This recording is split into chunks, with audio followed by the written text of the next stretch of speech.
We will come to order for the Code Enforcement Special Magistrate hearing for February 4th, 2026.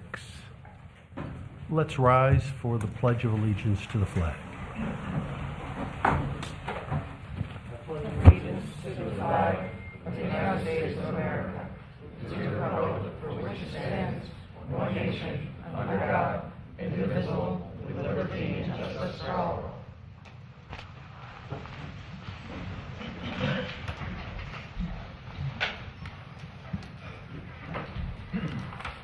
Item number 3 is the approval of the minutes of our meeting on January 7th, 2026.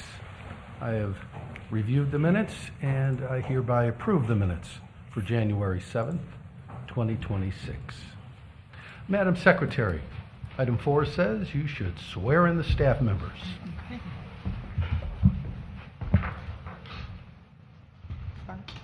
Michael Jarahan. Oscar Moreira, Paula Guy.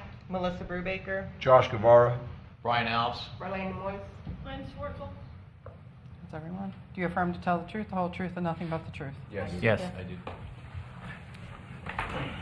Thank you. Item number 5 on the agenda, public comments. Anybody from the general public has an opportunity to address us this morning at the hearing on a matter that is not on the agenda. Anything else? Seeing no one, we'll move right along. We'll go to the consent agenda. That's item number 6. There's one item, satisfaction of fine and release of lien for Roby T. Stanley and Julia G. Stanley, case number 84905. In reference to that case that I read into the record, I, as magistrate, accept and adopt the consent agenda as submitted.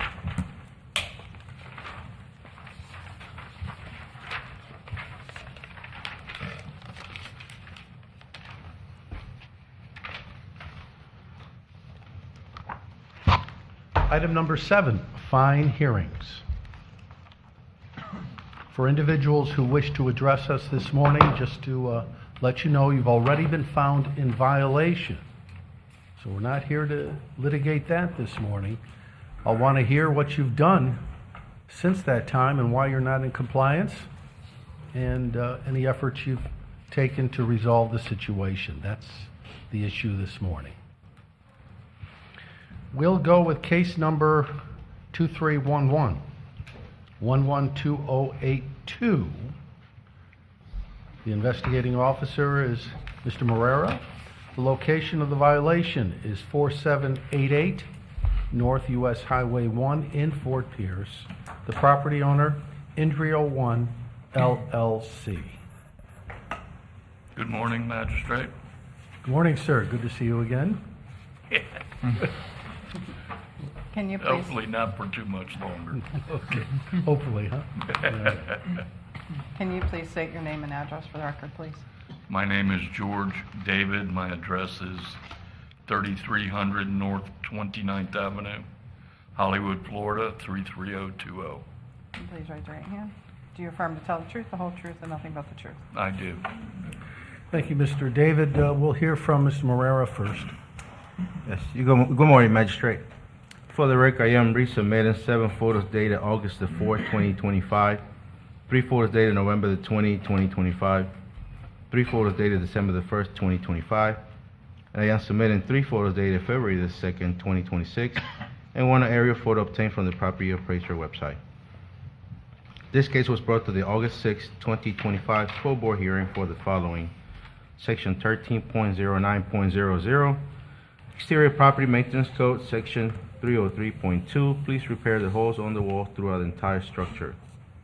Section 13.08.01, Standard Housing Code. Section 305, interior structures, please repair the wall in disrepair. At the August 6, 2025 Code Board hearing, the contractor was present and the special magistrate made the decision to continue the case to the December 3rd, 2025 Code Board meeting. At the December 3rd, 2025 Code Board meeting, the contractor was present and the board made the decision to continue the case to the February 4th, 2026. As of February the 2nd, 2026, the property remains in violation. Mr. David, update, please. I believe on the last hearing, we discussed moving forward plan of action, which was to focus on certain parts of the redevelopment of the project. Certain parts were to be removed, which they were obviously in that case. And then we were supposed to come forward to Mr. Jarahan with some documentation regarding restoring, if you go look back through the August pictures, there was a concrete structure on the front of the property that was to remain and have a new roof structure put back on top of it. He requested that we provide the information for the shop drawings to put the roof structure on, which I said I would agree to do. That would be just a matter of developing a method to put a new truss system back on the building. When we got involved with the engineering, structural engineering aspect of it, we discovered that that building was tied in with some of the unpermitted work that was on the site that we had removed prior to the last meeting, and that there was a lot of compromised situations that it wouldn't be worth pursuing putting a roof back on that building. So at that point, we decided to regress and remove the rest of that building there. In such time, Mr. Jarahan asked that we provide the proper documentation to support that, which we did. It was reviewed, it was submitted, reviewed, and approved, and that's where we stand now. So we had a 60-day lead time, I think, between this meeting and the last one, in order to show progress. In that time, when we attempted to do so, we found we couldn't. Therefore, we went to an alternate plan. And since that time, I will say they have made significant progress. They did turn in the revision to show the demolition of that front structure. As we see here, they already got that front structure down.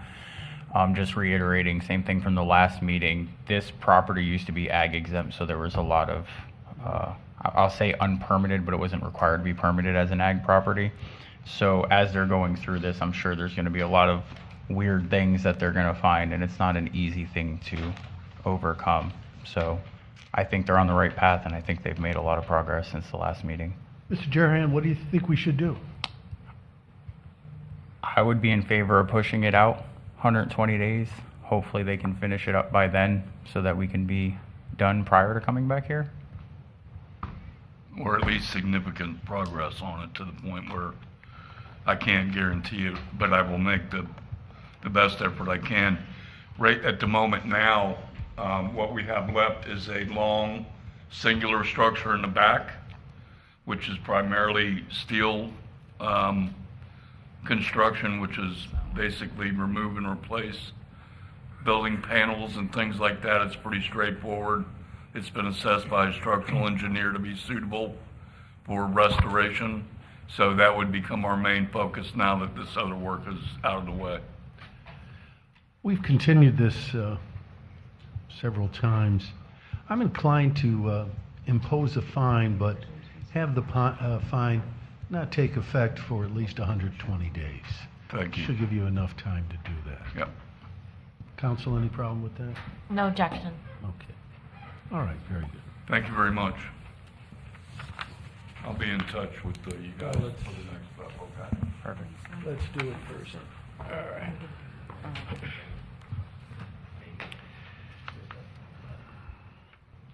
In reference to case number 2311-112082, I, as Special Magistrate, make the following determination.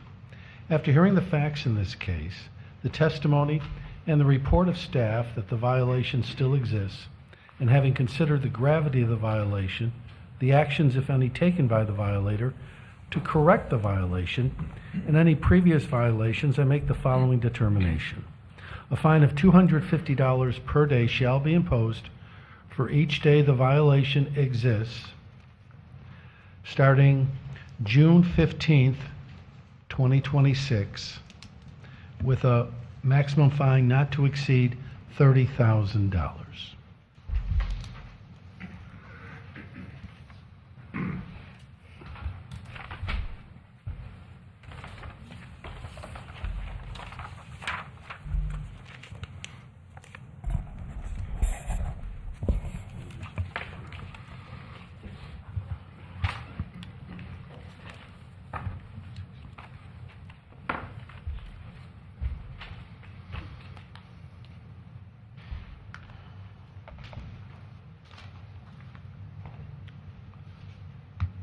Case number 2405,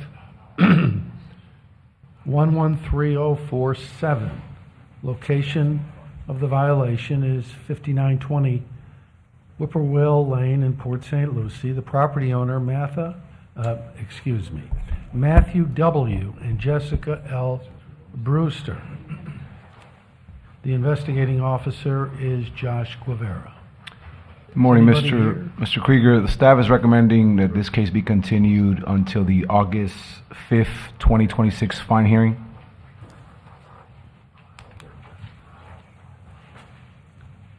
Any objection, Counselor? No, if that's staff's recommendation. All right, I hereby, based on staff recommendation, I hereby continue this case to the August 5th, 2026 hearing.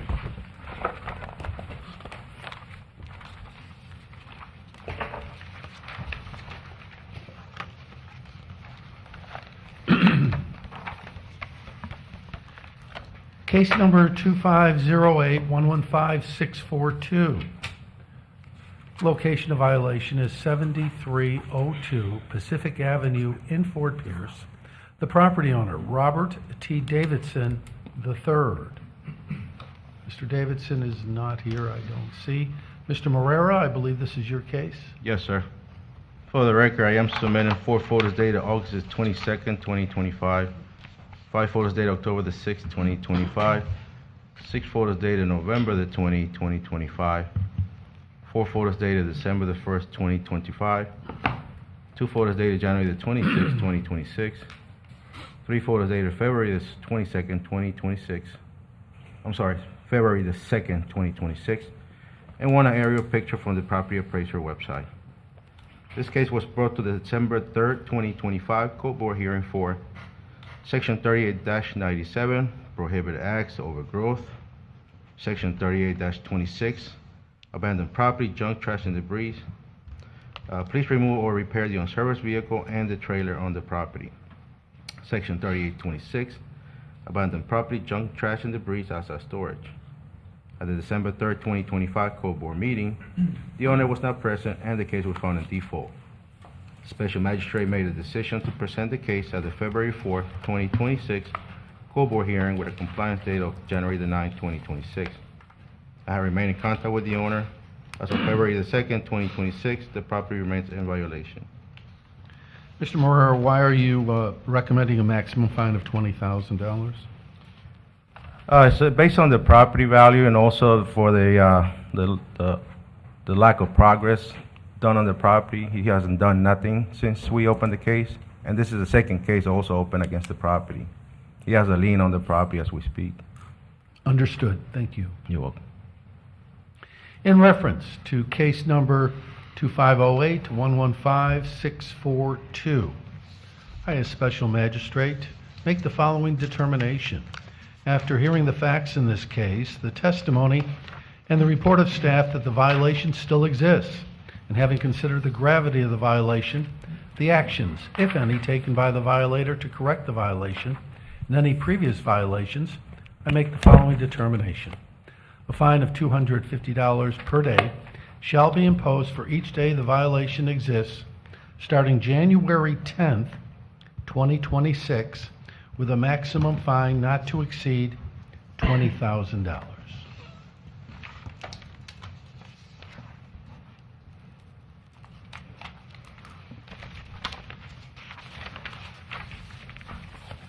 Case number 2510-115-981.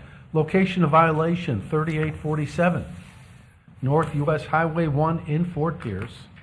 The property owner is US 1 Golf LLC. And the investigating officer is Mr. Guevara on this case. We'll be hearing from him, and I understand there's a representative here from US 1 Golf. Please identify yourself. Yes, Your Magistrate. My name is John Mascolo. I am the property owner's brother-in-law. And what is your address, please? Where I live, Yes. I'm at 4100 A1A, Okay. Please Fort raise your Pierce. hand. Do you affirm to tell the truth, the whole truth, and nothing but the truth? I do. All right, we'll first hear from Mr. Guevara, and then you'll have an opportunity to address. Thank you.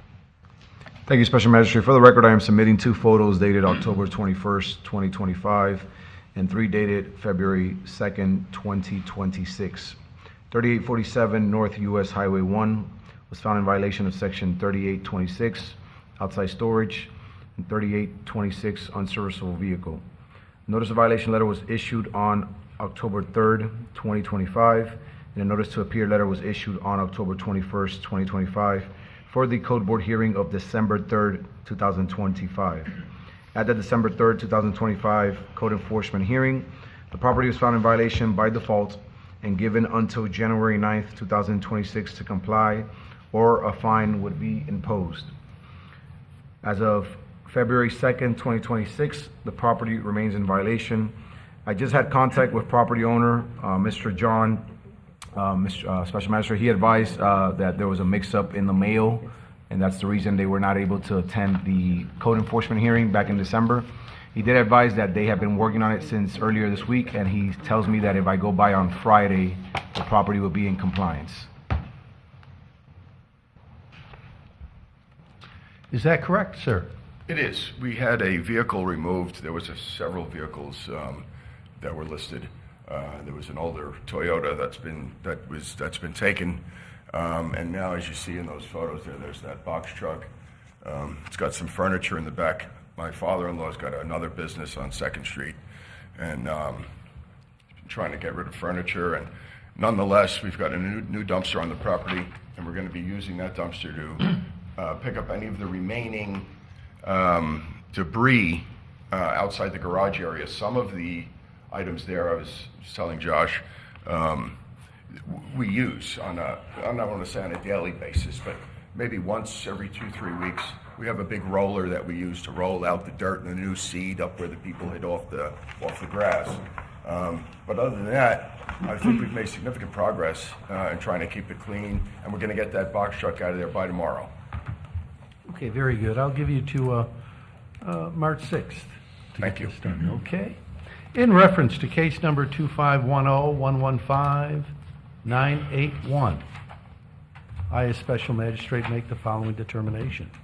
After hearing the facts in this case, the testimony, and the report of staff that the violation still exists, and having considered the gravity of the violation, the actions, if any, taken by the violator to correct the violation, and any previous violations, I make the following determination.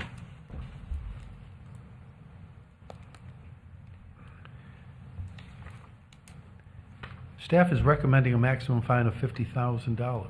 Yeah, we could, I think we could update that, based on the fact that he showed up and that he's telling me it's gonna be done by Friday. I don't know what Gene thinks, but. And that's based on the market value. It's well over Right. $1 million worth on the Well, this value is all of the gonna property. become But irrelevant If it's in compliance, yeah. if you become in compliance. Correct. You're gonna be fine. We've All been right. working on that. Okay. A fine of $100 per day shall be imposed for each day the violation exists, starting March 6th, 2026, with a maximum fine not to exceed $50,000. Yes, thank you. Okay, so All right. you're all set. Thank you. You should be good. Yeah, March 6th.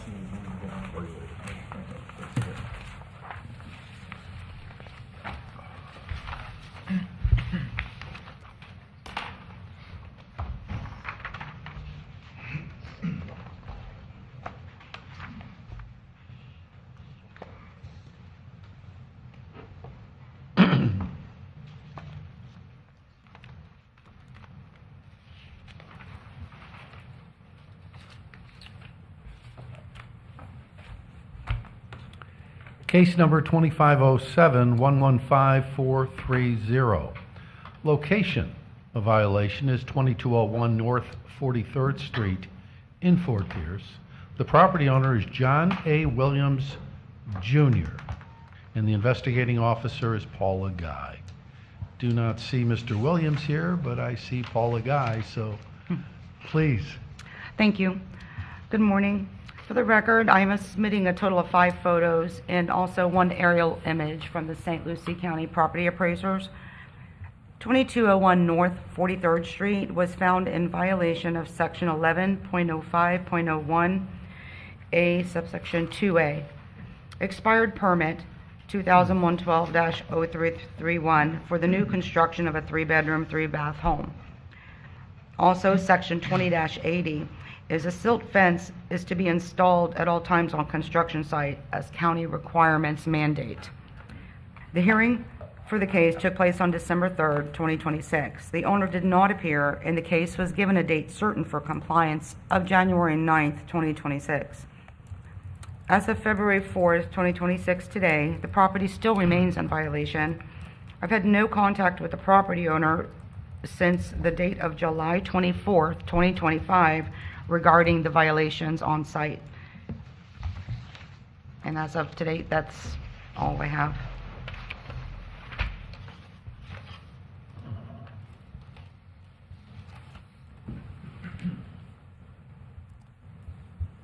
When did they begin construction?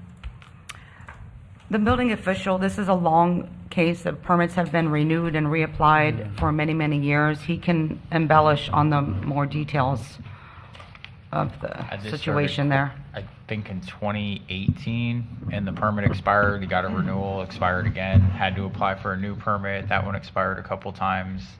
And then now here we are, they need to get another new permit. The code cycle changes every 3 years. So once they go beyond that, it's hard to renew something that's out of date. When you had contact with them in July, did they tell you what the Yes, problem was? I communicated with him what needed to be done. He said he would take care of it, and just doesn't return calls and doesn't respond. And just for a reminder that this case is a citizen complaint, and it started out regarding because of the down silt fence, it's eroding her wood fence. There's nice homes next to it, I see, right? Yeah. Okay, thank you for all the information. In reference to case number 2507-115430, I, as Special Magistrate, make the following determination. After hearing the facts in this case, the testimony and the report of staff that the violation still exists, and having considered the gravity of the violation, the actions, if any, taken by the violator to correct the violation, and any previous violations, I make the following determination. A fine of $250 per day shall be imposed for each day the violation exists, starting January 10th, 2026, with a maximum fine not to exceed $10,000.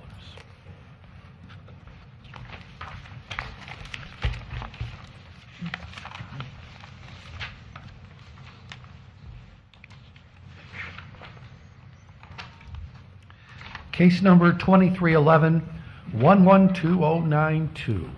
Location of violation, 15315 Sky King Drive in Port St. Lucie. And the property owner is Elmer Muniz. And the investigating officer is Paula Guy. And I see a gentleman who has approached. Please identify yourself, name, address, and get sworn in. Elmer Muñiz, 15315 Sky King Drive, Port St. Lucie, Florida.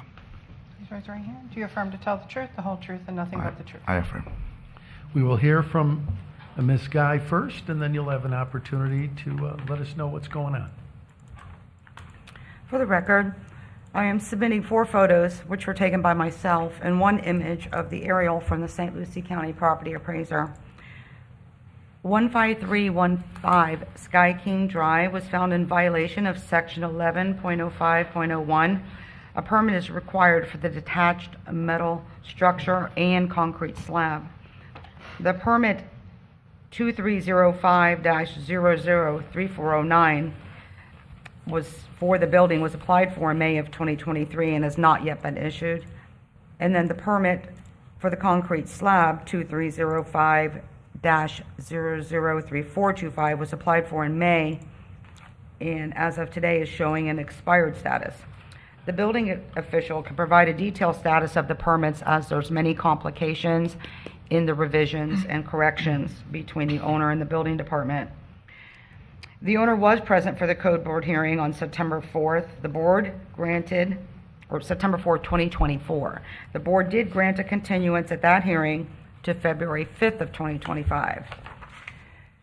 February 5th, the board granted an additional continuance to the July 2nd, 2025 hearing, which was then rescheduled for August 6th, 2025. At the hearing on August 6th, 2025, the board imposed a prosecution fee of $200 and established a date certain to correct the violations by January 30th, 2026. There has been communication from the owner, and of course he is present today to speak to the magistrate. And as of today's date, February 4th, 2026, the property still remains in violation. Thank you. So this matter was continued 3 times?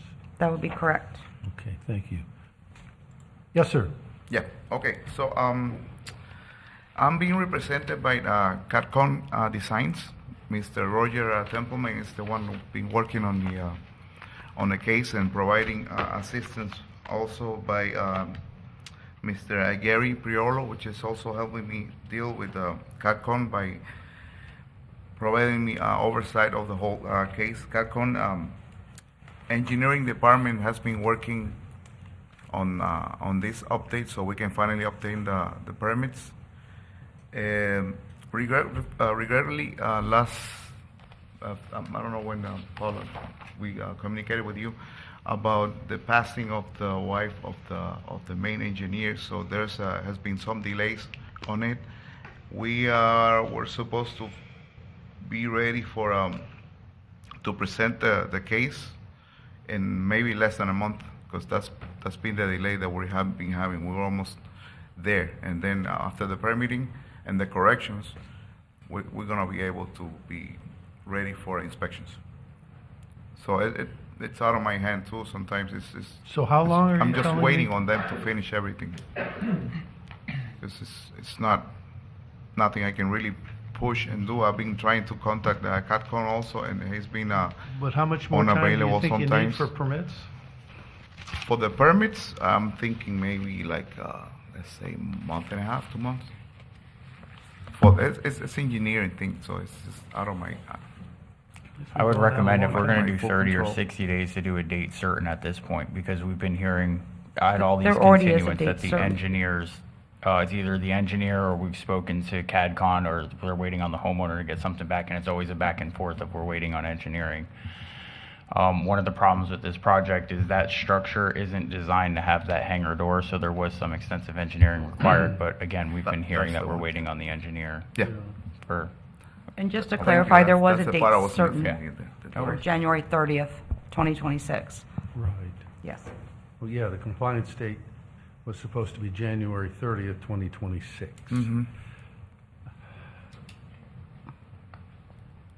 Staff, you're recommending a maximum fine of $50,000? Correct. Why is that? The value of the property and how the case has gone on since 2023, Okay. it's the recommendation.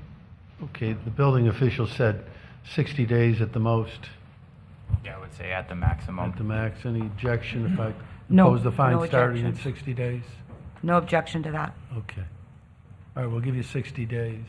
What's But the we have value to, of the property? but we have to Sorry. get, Okay. we have to get some kind of resolution on this. Yeah, Okay, for and sure. then- I'll do my best, or else I'm gonna have to Yeah. proceed into enforcing something against even the You'll have to Catcon do Design, because it's been also very hard for me to Yeah. get in contact with them. Sometimes they don't even answer the phone, so Yeah. that's why I enlisted the help of somebody else and oversight the case. Yeah, I'd like to see you get this done. I mean, it's- Yeah, I'm more than ready to get it finalized.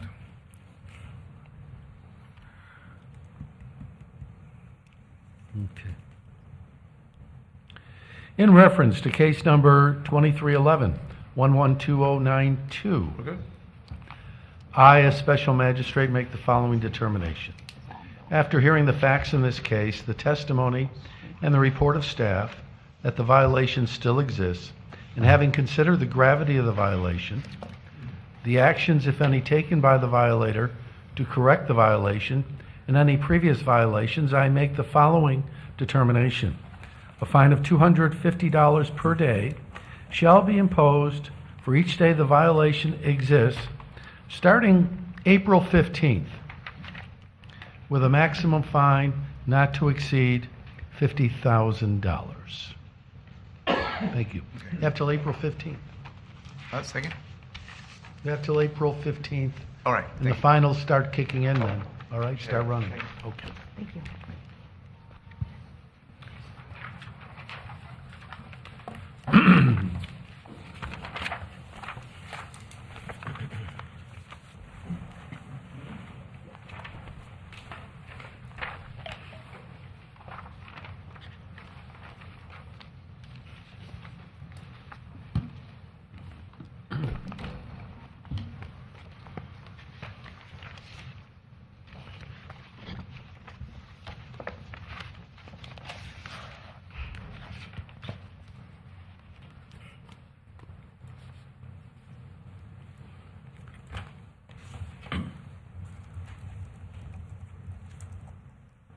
That concludes the fine hearings, and we will move on now to the violation hearings.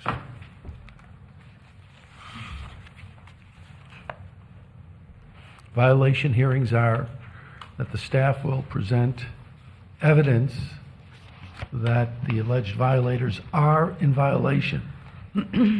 If you are one of the alleged violators and you are speaking during the case, please tell us whether, one, you agree you're in violation, if not, why you're not in violation, and we'll go from there and present any evidence you have to support your position if you say you're not in violation. All right. Everybody has an opportunity to speak and get due process and actually cross-examine the county staff if you'd like. All right, let's start with the first two are companion cases. I'll read them into the record and then we'll hear from staff. Case number 2509-115775.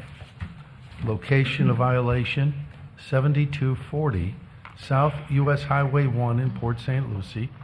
The property owner is BBT Holdings Florida LLC. And the companion case is the location of violation 7240 South US Highway 1 in Port St. Lucie. The property owner is cited here, and that's Wade Watson. Sir, please identify yourself, name, address. Wade Watson, 7240 South US Highway 1, Port St. Lucie. Do you affirm to tell the truth, the whole truth, and nothing but the truth? I do. Just for information, Mr. Watson, in the second case, Section A, Section C, and Section D have been abated. Okay. All right. The investigating officer is Brian Alves. And Mr. Alves, you're up. Good morning, sir. Code case 25091157776. For the record, I am resubmitting 4 photos dated 6/12/2025, 3 dated 10/13/2025, 3 dated 12/1/2025, and I am submitting 6 additional photos dated 2/2/2026 and 1 aerial from the property appraiser's website. 7240 South US Highway 1 was found in violation of section 11.05.00, procedure for obtaining development permits. Please obtain a zoning compliance permit. 2, section 11.05.01, building and sign permits. Please obtain a permit for the fence. A notice of violation letter was issued on 8/24/2025. After receiving no compliance, a notice to appear letter was issued on 10/14/2025 for the code enforcement hearing of 12/3/2025. During that hearing, the special magistrate continued the case to February 4th, 2026. As of 2/2/2026, the property remains in violation. I have had contact with the property owner. You read case 776 at the end, that includes 775? That is correct, sir. All right, and Mr. Watson, are you BBT Holdings too? No, that's our landlord. I'm the tenant, Pie Hole. Wood Oh, Fire you're the Meats. tenant, Yep. okay. It says property owner, tenant.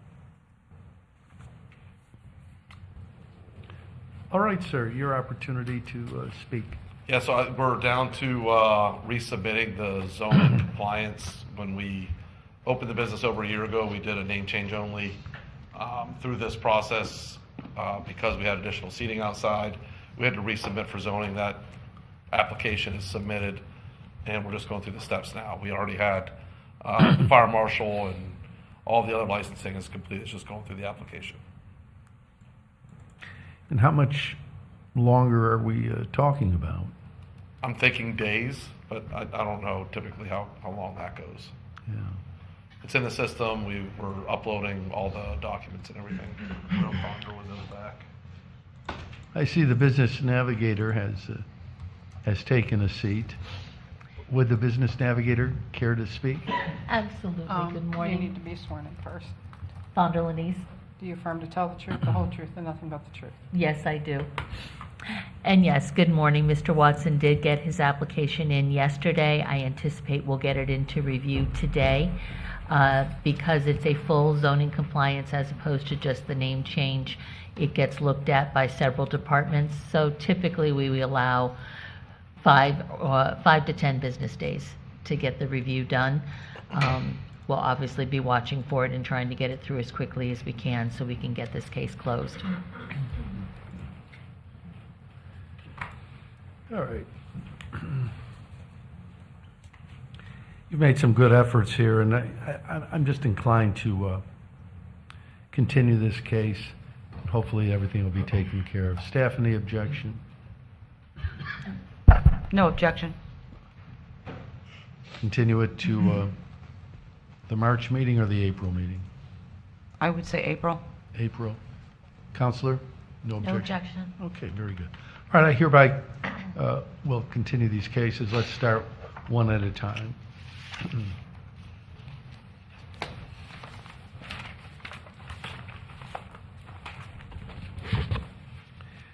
In reference to case number 2509-115-775, I hereby continue this case to the April 1st, 2026 meeting.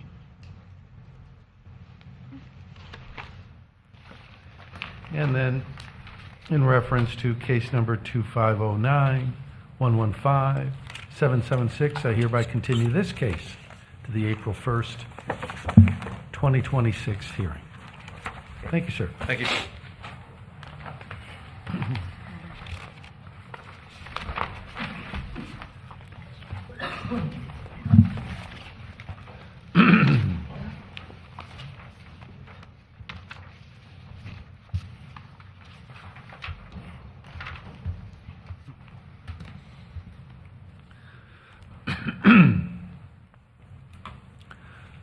Case number 2508-115-680.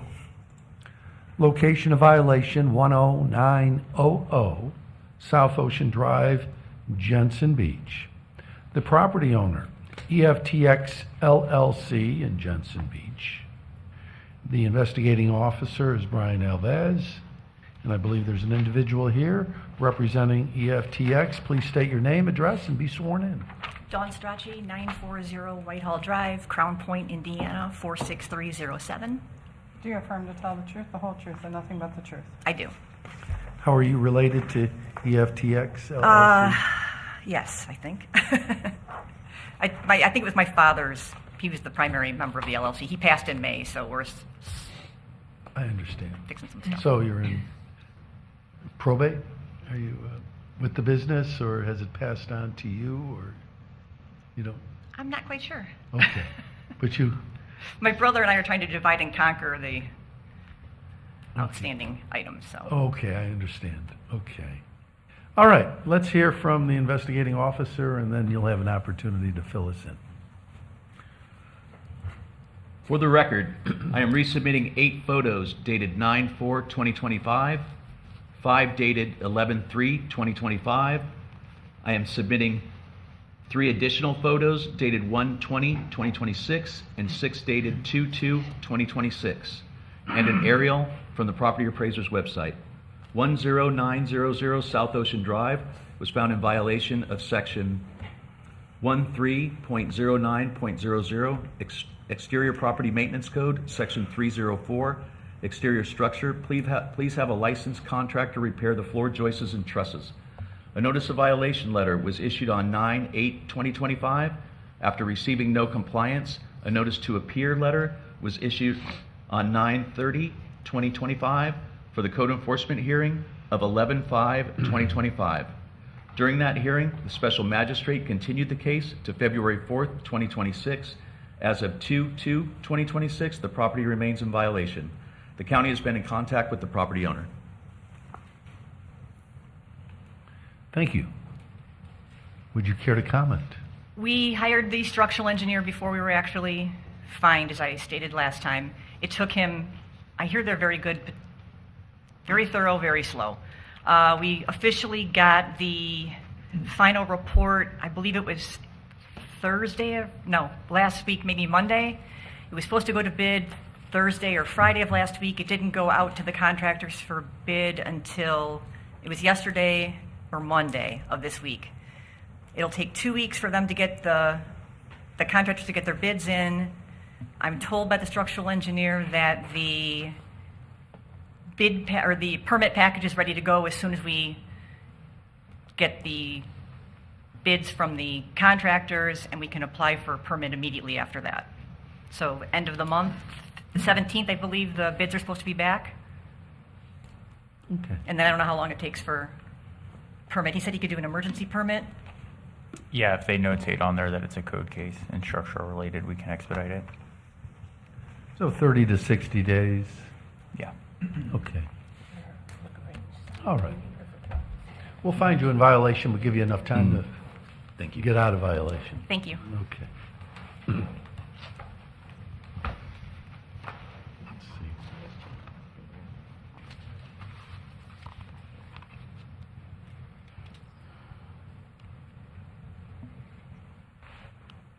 You don't have to leave yet. I haven't. Don't you want to hear what I'm going to? Well, I trust you. Okay, you can, but I'd prefer you Okay. you stay here while I issue my finding. Thank you.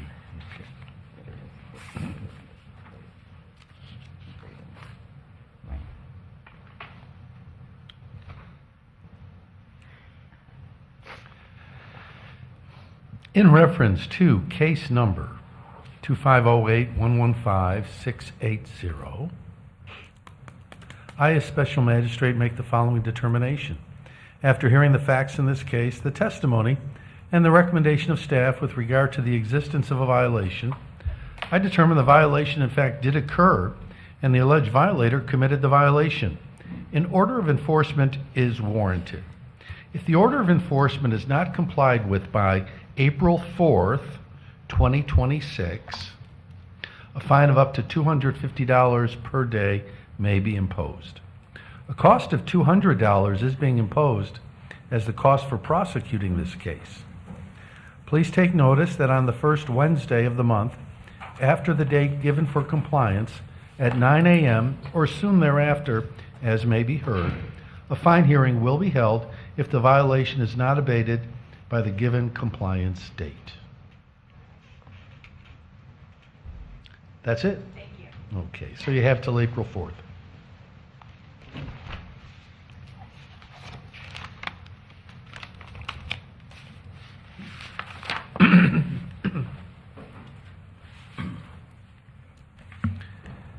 Four, case number 2509115-791. Location of violation, 9435 South Ocean Drive, 8A in Jensen Beach. The property owner, Kent C. Machada, out of Jensen Beach. And the investigating officer is Mr. Alves. Sir, please identify yourself, name and address, and be sworn in. My name is Kent Machada, 9435 South Ocean Drive, apartment 8A. Can you please raise your right hand? Do you affirm to tell the truth, the whole truth, and nothing but the truth? Yes, I do. All right, we'll hear from the investigating officer, and then you'll have an opportunity Okay. to address us this morning. Sir. For the record, I am submitting 9 photos taken by Building Inspector Paul DeSense dated 9/15/2025 and 2 dated 2/2/2026 that were taken by myself, along with 1 aerial from the property appraiser's website.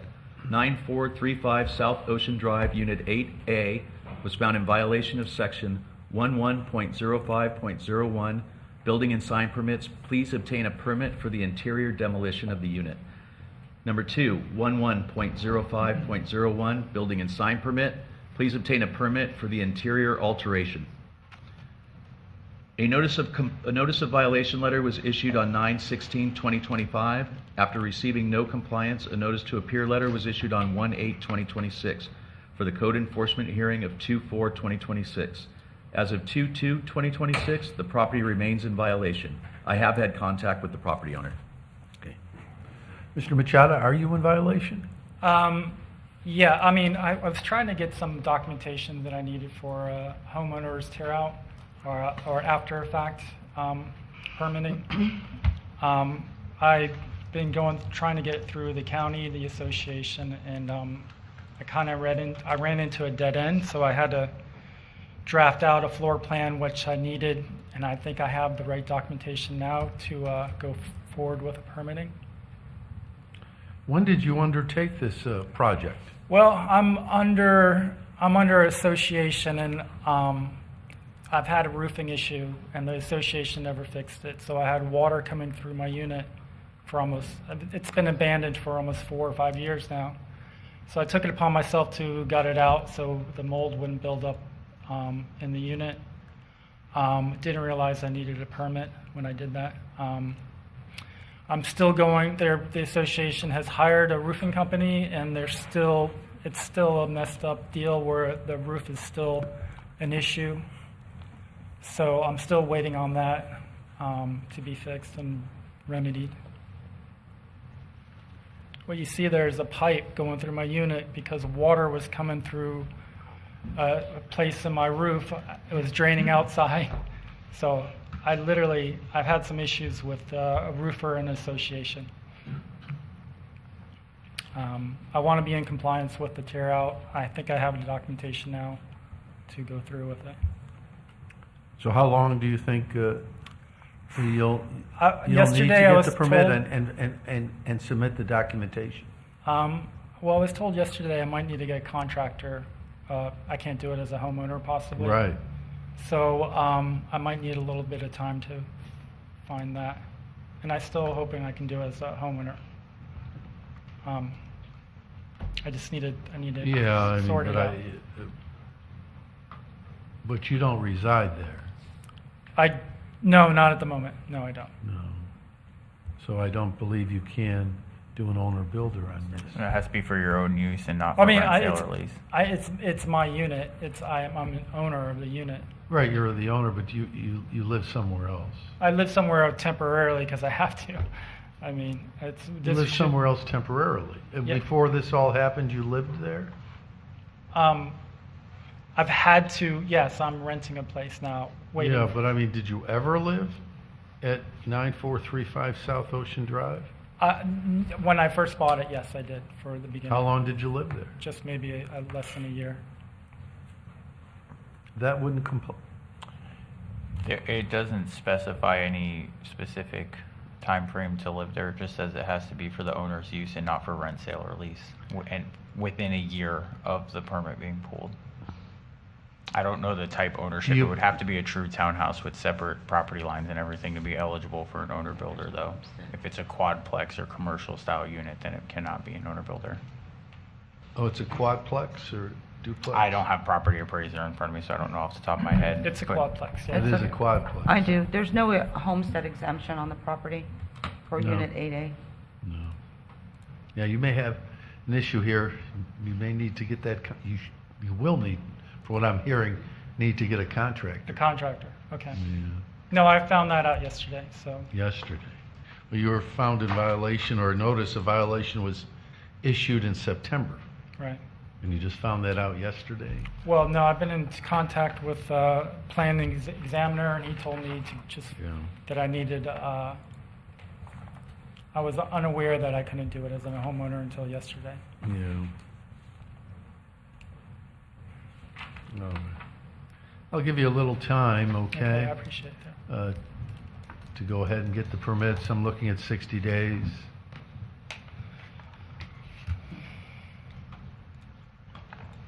Because defaults would only be 30 days, and you've made the effort to be here, so I think 60 days is reasonable. Okay. In reference to case number 2509-115-791, I, as special magistrate, make the following determination. After hearing the facts in this case, the testimony, and the recommendation of staff with regard to the existence of a violation, I determine the violation in fact did occur, and the alleged violator committed the violation. An order of enforcement is warranted. If the order of enforcement is not complied with by April 4th, 2026, a fine of up to $250 per day may be imposed. The cost of $200 has been imposed as the cost for prosecuting the case. Please take notice that on the first Wednesday of the month after the given date for compliance, at 9 a.m. or soon thereafter, as may be heard, a fine hearing will be held if the violation is not abated by the given compliance date. Okay? Okay. All right, so you have till April 4th All right. to get those permits in. All right?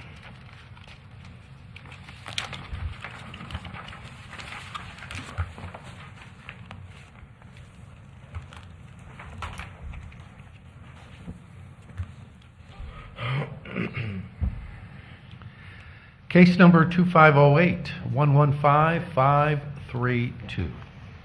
Location of violation 5 Islandia Lane in Port St. Lucie, and the property owner is Patty E. Chatham from Port St. Lucie. Is Ms. Chatham here? I believe somebody is approaching.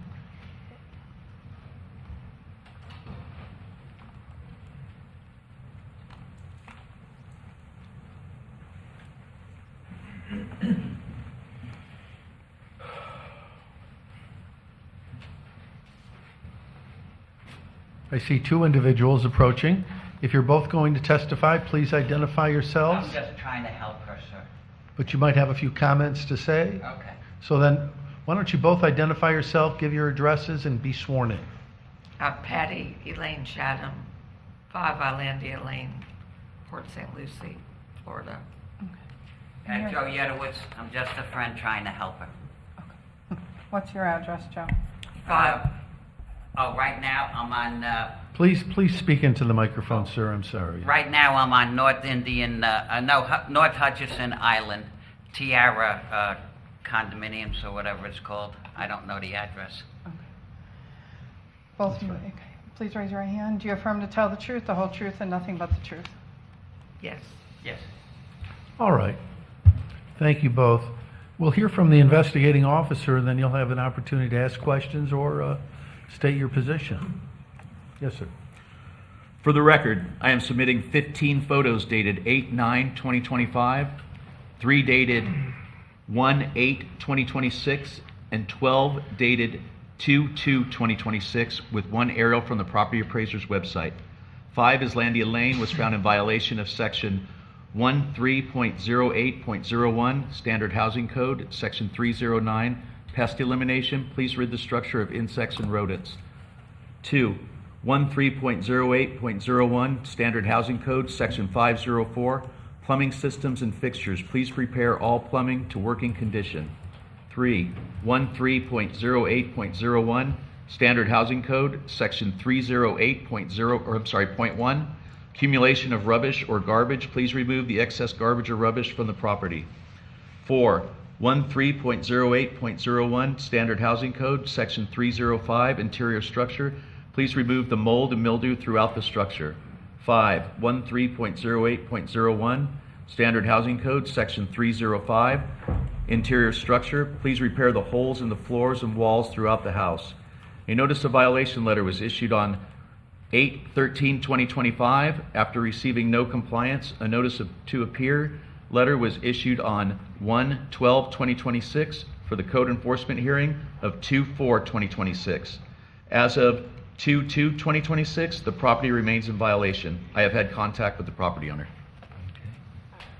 Ms. Chatham, are you in violation? I have completed part of the violations. I was hospitalized for over 3 months, and in rehab I had to learn how to walk. And due to my financial situation also, I have cleaned up the property, and the pest, there are no pests. I contracted a pest control person. I plan to get a plumber this week, and then I plan to get a handyman to help me.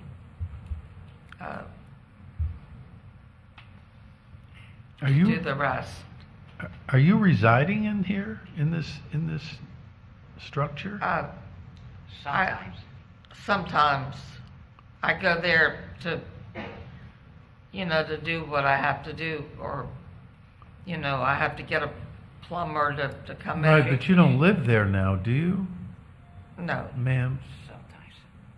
Where are you residing? Where are you living right now? You can look at me over here. I'm the guy up here. Look at him. Where are you residing now? No, I just, I'm in a motel sometimes. How was this brought to the county's attention?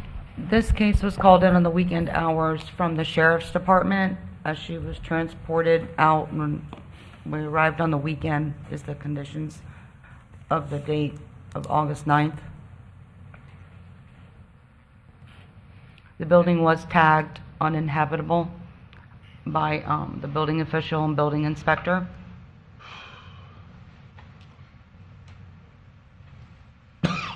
Your Honor, this is probably one of them cases. Sir, where- please go behind the microphone This so I is can probably one of those cases where the system fell under the cracks and nobody helped her. I have cleaned up the place since. It's since been like then. that since last year. I've cleaned up the place since then. The pictures have been taken. Sir, how are you helping her? And please Well, go by the microphone, Okay. please. I was going in helping her just get the trash out of the house and putting the garbage out and just giving her some hope. There's a lot that has to be done here.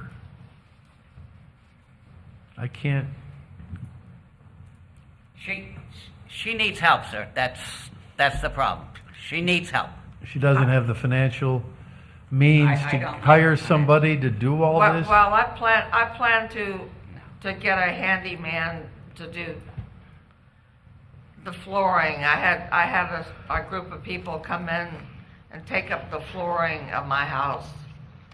And I had a pest problem.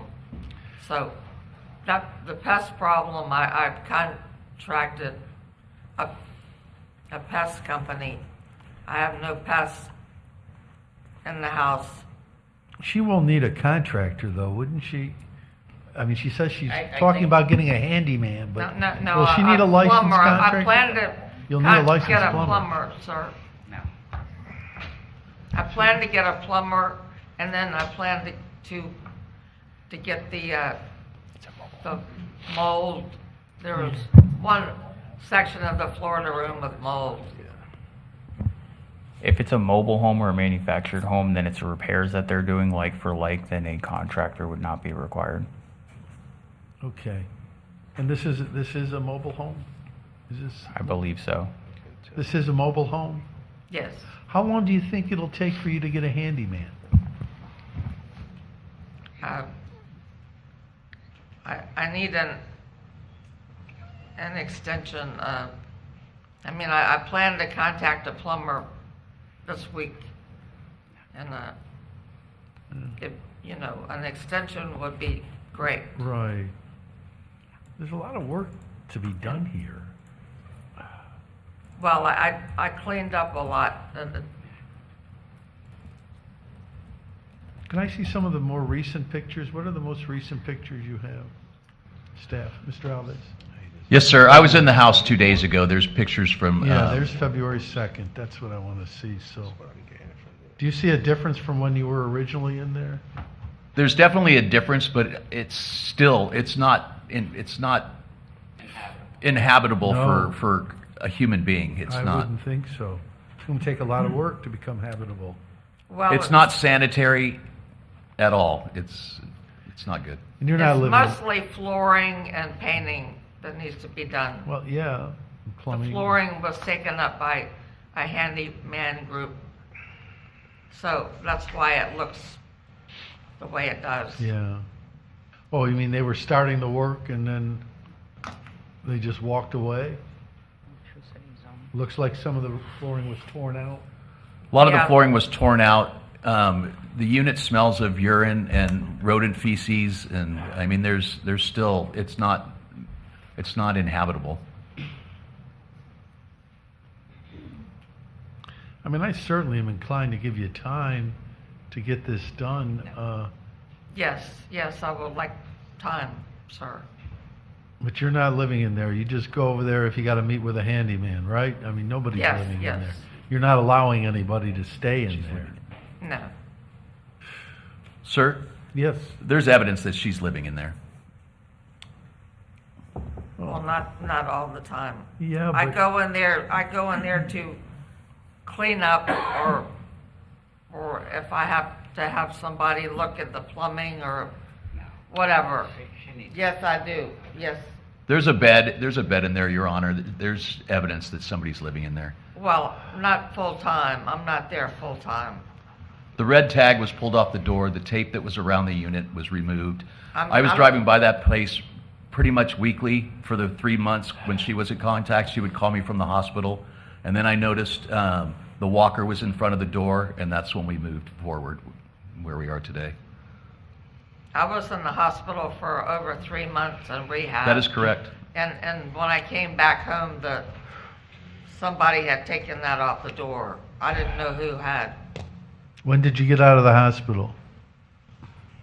It was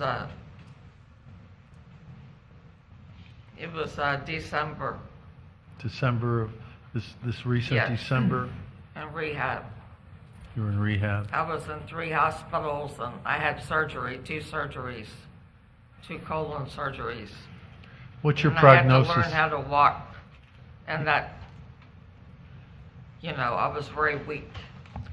What's your prognosis for the future for your health? Well, I need to have another surgery done. No, nobody knows. No, I know- nobody. She doesn't know, and nobody else knows. No, I know. I have to have a reversal colon surgery because the other one failed. So, Sir, you're looking after her? I mean, No, I just come No. to help her Yeah. and help her clean up a little. and she's living in a motel, is that your testimony? yes. Sir? I, What motel are you staying in? different ones, Which one are you in now? or at a friend's house. Really worried about you. I'm Is there any fine. social services or anything she can contact? They were contacted to look into her welfare. When was that? Do you know, Ms. Guy? When they were contacted I believe it was in December. in when December? We found out. Has anybody helped you? I mean, outside of your friend here, from the government? No, sir.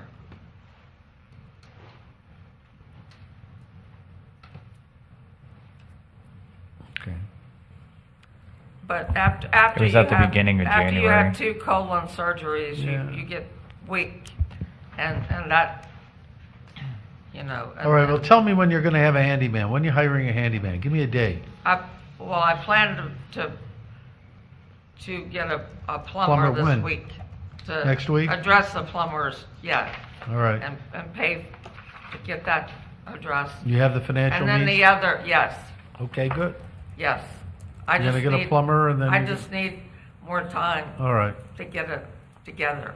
Okay, I'll give you more time, but based on your testimony that you're not living there, that you're staying in a motel or with friends. That's all I can base it on.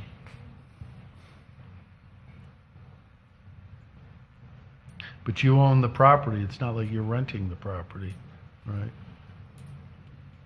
But, I mean, I need to go in there to get things done, you know, to, Yeah, well, I understand that, to get in there to clean it up and get it done, but you should have people with you at the time to do that.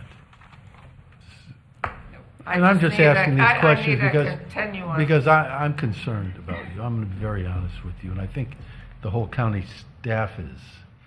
We want you to get this place cleaned up before you ever go back in it. I need a continuance, sir. Well, I'll give you a little time, but we got to see if you're doing anything. You know, Counsel, you have any thoughts? I mean, for today's purposes, the county is, proved and she's admitted the violations exist. Right. And I know that the staff has reached out to different services and plans on, investigating this. All right, a further. default would have taken her to March 6th. So I certainly wouldn't do anything before that, and if she is here, and want to give her a little more time past the default because she came. No objection. Made the effort, and it's obviously not easy for her to get around. All right. What about April? Yeah, I'm thinking April. Okay? I'm thinking about April. Thank all you. right? I All right, greatly I'm going to think appreciate about that. April. All right, let's do this. In reference to case number 2508-115-532, I, as special magistrate, make the following determination. After hearing the facts in this case, the testimony, and the recommendation of staff with regard to the existence of a violation, I determine that the violation in fact did occur and the alleged violator committed the violation. An order of enforcement is warranted. If the order of enforcement is not complied with by April 6th, 2026, a fine of $250 per day may be imposed. I'm waiving the prosecution cost in this case. Please take notice that on the first Wednesday of the month, after the date given for compliance at 9 a.m. or soon thereafter, as may be heard, a fine hearing will be held if the violation is not abated by the given compliance date.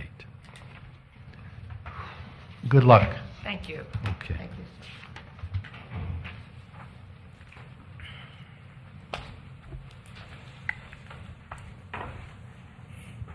No way.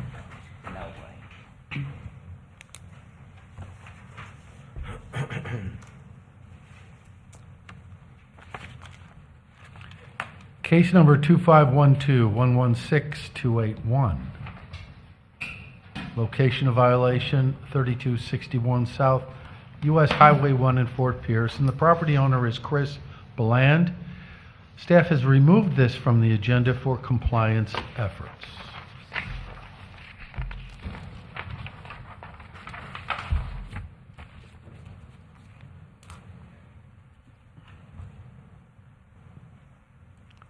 Let's take a brief recess. We'll reconvene at 10:25.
We will continue now with the violation hearings. Case number 2512, 116403.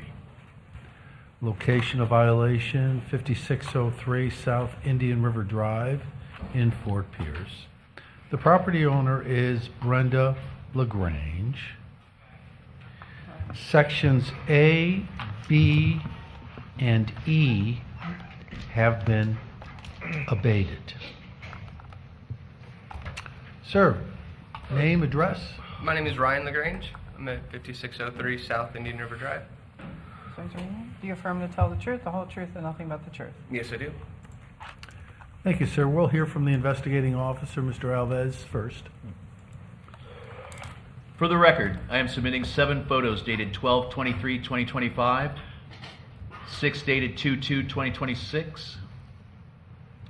5603 Indian River Drive was found in violation of section 3.01.03 G, RE-2 Residential Estate 2.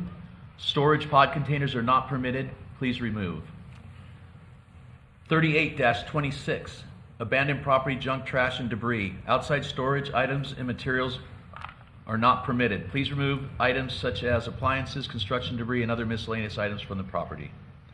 A notice of violation letter was issued on 12/29/2025. After receiving no compliance, a notice to appear letter was issued on 1/13/2026 for the code enforcement hearing of 2/4/2026. As of 2/2/2026, the property remains in violation. I have had contact with the owner. All right, sir. Yes, Are sir. you in violation? We do currently have the storage pod out front. It could be gone as of right this moment. I called last week to try to get it to schedule a pickup. I was trying to get it for yesterday. Unfortunately, they couldn't be here. They couldn't make it until today.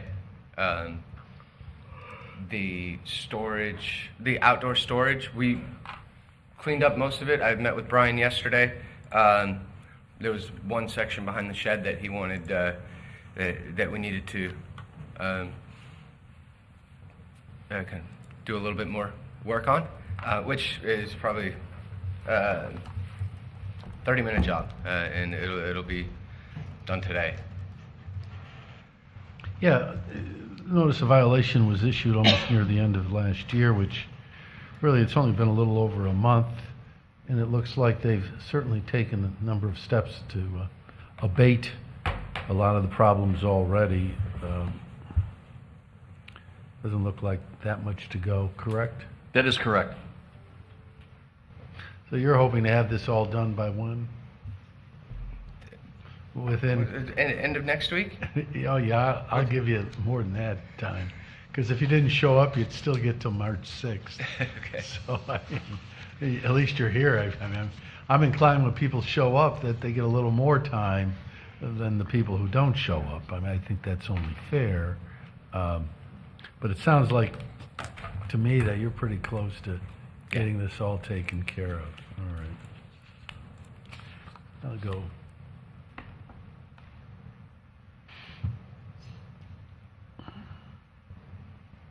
If I give you to March 6th, that'd be good? Not a problem, absolutely. Okay. I'm going to give you to March 15th, only because you're here. I may as well, I can't. Okay, March 15th. Should take care of everything.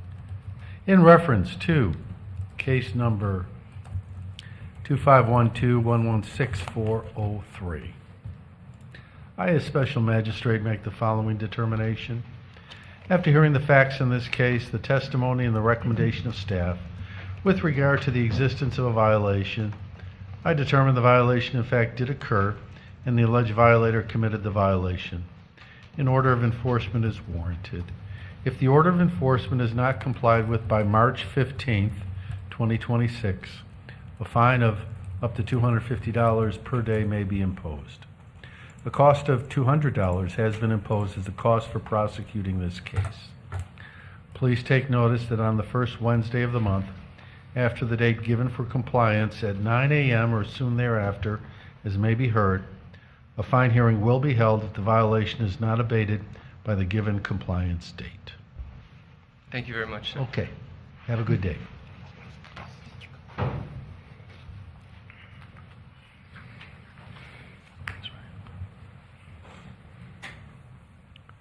Case number 2512, 116384. Location of violation 1099 West Joy Lane in Fort Pierce. The property owner is Duran Oakley. Is anybody here for the property? Nobody? Then we'll move on. This could be a default. Just to point out, though, sections C and D were abated, so there's only 2 to go.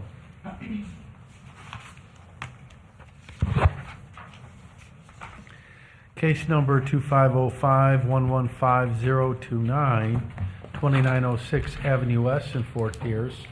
Property owner Henry W. Young. This case has been abated.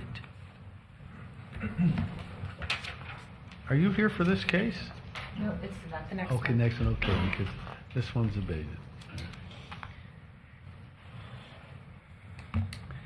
Case number 2512-116294.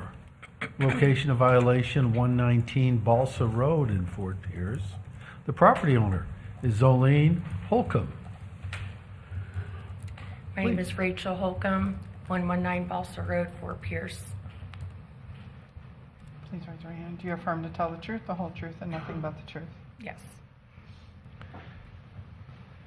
All right, Ms. Holcomb, we'll hear from the investigating officer first, and then you'll have an opportunity to tell us your side of the story. Mr. Morera, you're up. Yes.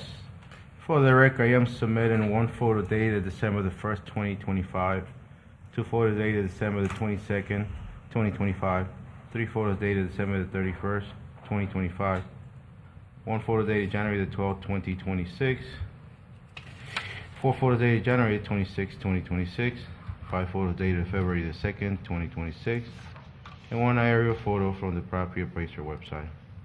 During my inspection, I found the property located at 119 Balsa Road to be in violation of Section 3.01.03, Juliet, Residential Single Family 4. Commercial trailers are not permitted in residential districts. Please remove. Section 8.00.05, swimming pools. All swimming pools are required to be completely enclosed with a screen enclosure, fence, or wall at least 4 feet in height. Section 11.05.01, building sign permits. Please obtain a permit for the above the ground pool. Section 8.00.03, Foxtrot outdoor storage or recreational equipment.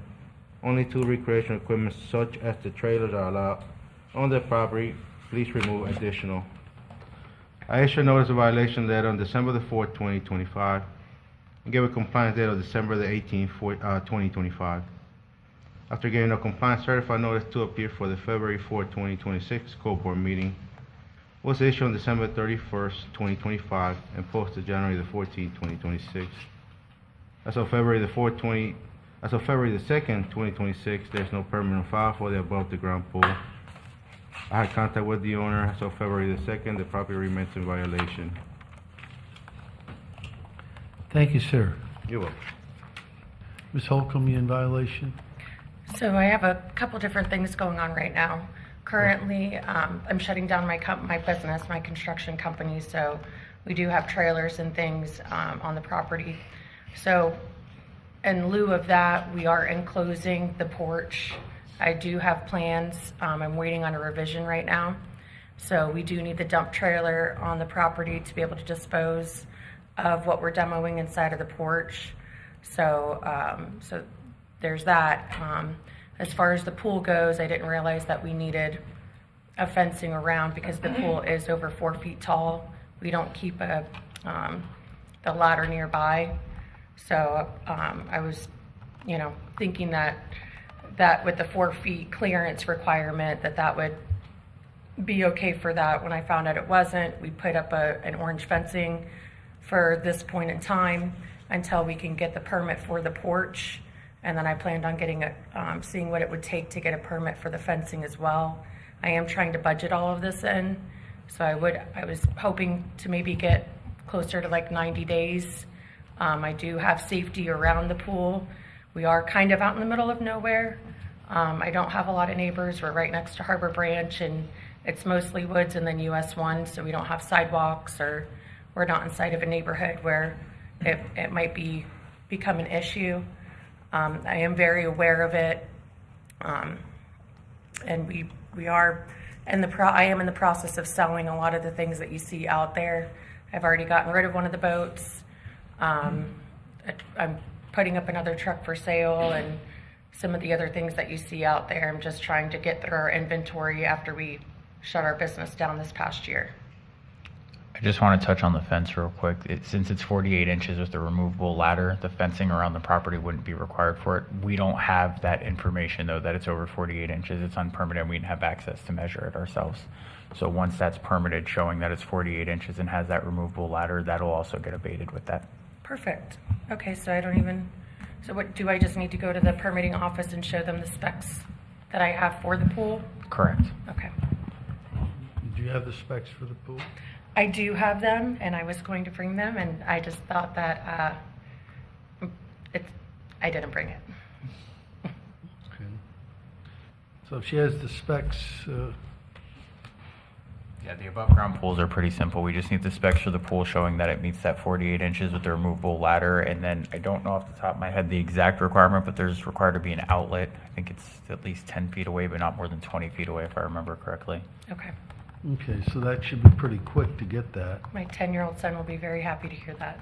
Okay, and then the recreational equipment, the trailers, So I am going to be pulling a permit. Like I said, I'm waiting on the revision to be completed. Once that's done, but removing the trailers from the property, I mean, how long is that going to take you to do that? It's not allowed. even if I have an active permit, I'm not allowed to have it's a dump trailer. So it would be for any debris for inside of the demolition that we will be doing on the porch. If there's an active open building permit, that it would be allowed to be there Yeah, all during the right. time the Okay. permit is open. Okay. I'm hoping within the next few weeks. They take a little longer than I would like to, because I got the original plans about 2 months after I thought I was going to, but I am happy with the engineering firm, so Okay. I am waiting to get that revision put through, and as soon as it's done, my mother-in-law and I will be up there getting the permit. How was this brought to the county's attention?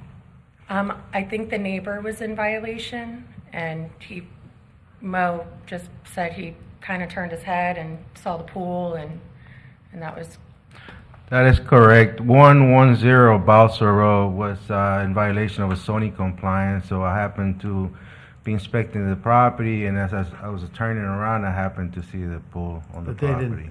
nobody called to complain? No, sir. Okay. You said you're kind of in a remote area. we try to stay under the radar. Okay.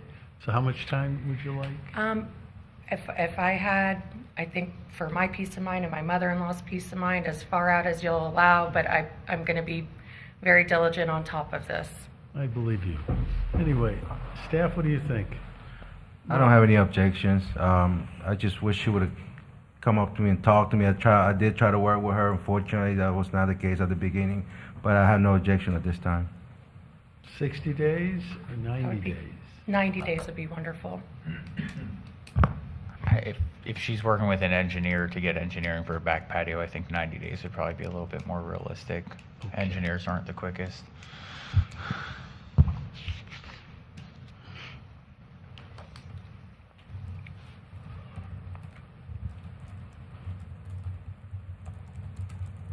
Okay. 90 days would be May 4th, I believe. Make it May 5th. I think that'll work. All right, we'll give you 90 days. In reference to case number 2512, Counsel, you have any objection to 90 days? No, Your Honor. Okay, thank you. In reference to case number 2512-116 294. I, as special magistrate, make the following determination. After hearing the facts in this case, the testimony, and the recommendation of staff with regard to the existence of a violation, I determine the violation in fact did occur and the alleged violator committed the violation. An order of enforcement is warranted. If the order of enforcement is not complied with by May 5th, 2026, a fine of up to $250 per day may be imposed. The cost of $200 has been imposed as the cost for prosecuting this case. Please take notice that on the first Wednesday of the month after the date given for compliance at 9 a.m. or soon thereafter, as may be heard, a fine hearing will be held if the violation is not abated by the given compliance date. Thank you. Okay, good luck.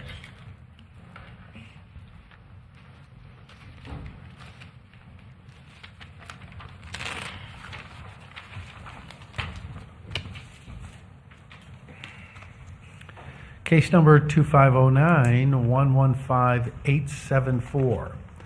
Location of the violation, lot on Shawnee Avenue in Fort Pierce, and the property owner is A&E Grading LLC, located in Conyers, Georgia.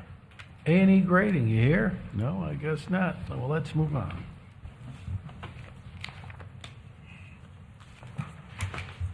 In case number 2512-116282.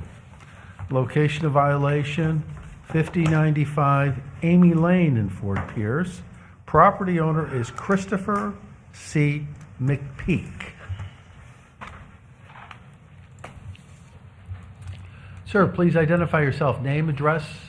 Chris McPeak, 5095 Amy Lane, Fort Pierce, Florida. Please raise your right hand. Do you affirm to tell the truth, the whole truth, and nothing but the truth? Yes. Thank you, sir. We're going to hear from the investigating officer, Mr. Morera, and then you'll have an opportunity to address us at this hearing.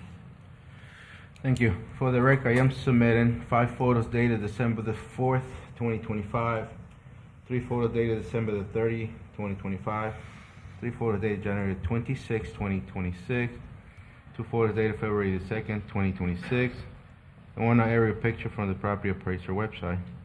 During my inspection, I found the property located at 5095 Amy Lane to be in violation of Section 13.09.00, Exterior Property Maintenance Code, Section 302.7, Accessory Structures, please remove the plywood from the screen enclosure, Section 13.09.00, Exterior Property Maintenance, Section 303.2, Protected Treatment, please repair the screens of the mobile home or remove.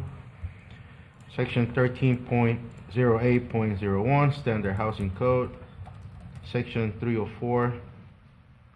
304.13.1, Glazing. Glazing material should be maintained free from cracks and holes. Please repair this broken windows and sliding door. Section 13.09.00, Exterior Property Maintenance Code. Section 604.3, Electrical System Hazard, please replace the missing cover to the electrical outlet. Section 38-26, Abandoned Property, Junk and Debris, Outside Storage. I issued a notice of violation letter and posted a notice of, I issued a notice of violation letter and posted a notice of violation letter on December the 8th, 2025, and get a compliance December 22nd, 2025. After getting a compliance certified notice to appear for the February 4th, 2026 Code Board meeting was issued on December 31st, 2025 and delivered January the 3rd, 2026. Building BLDR-2602-010658 permit was submitted February the 2nd, 2026 to repair the broken windows and is currently in review. I had contact with the owner, and as of February the 2nd, 2026, the property remained in violation. Mr. Morera, you said the notice of violation was issued December 8th, 2025? That is correct. Because, yeah, the agenda says January 8th, 2025, and that would have been, that'd be a year ago. But that's yeah, wrong, that was right? probably a typo error. Yes, yeah, sir. okay, just want to, yeah, because that's a big difference. Yes. A year. No, that was December the 8th, 2025. Okay, so it's relatively new, this Yes. violation. This is All not. right. Sir, please, tell me what you're doing. I removed all the junk from around the house, got rid of the pavers, put them down. I replaced the fence already, and I've gotten the windows, and I'm just waiting for the permit to go through to put the windows in. So, Mr. Moreira, it sounds like this individual is jumping on this and taking care of everything. Yeah, the problem was getting in contact with him, but he's been very transparent. He's been Yeah. cooperative. It's just unfortunate by the time I scheduled to a hearing, I happened to hear after the fact. So, Yeah. yeah, I don't have any objection to give him more time to get it done. He was able to get the fence permit right away, which was part of violation. It was a beta Yeah. already. So he's working on, and he's doing a lot of progress too. So. Yeah, I mean, that's what I see. I mean, especially since notice to appear was just issued and. Yeah, it's a lot of cosmetic stuff. He was able to submit the permit, which, again, not too bad. very impressed. So I don't have time giving him 60 days out if possible. 60 days out, continue it or Yeah, that's fine. I don't see. I anybody don't got have a problem with the continuance on here? No, the county doesn't object. Yeah, because this is kind of new and it looks like he's Yes. jumping right on it. Yeah. So we're just going to continue it, so you're not Okay. even going to. So let's do this. Hopefully you'll get it all taken care of. You don't even have to come back then. All right. It'll be abated and we'll just continue it to the April 1st meeting. All right. That'll be 60 days. Okay. I hereby continue this case number 2512116-282, to our hearing on April 1st, 2026. All right. Okay. Thank Good you. luck to you.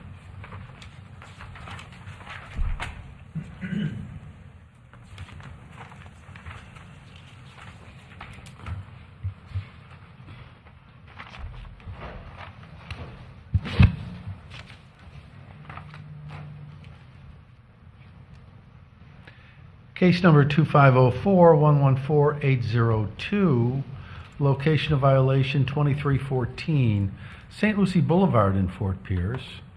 The property owner is Dorothy Smith Life Estate, and this case has been abated. Case number 2512-116284, location of violation 2801 Langston Drive in Fort Pierce. Property owner John H. and Gloria B. Dickerson, and staff has removed this from the agenda for compliance efforts. So we'll move on.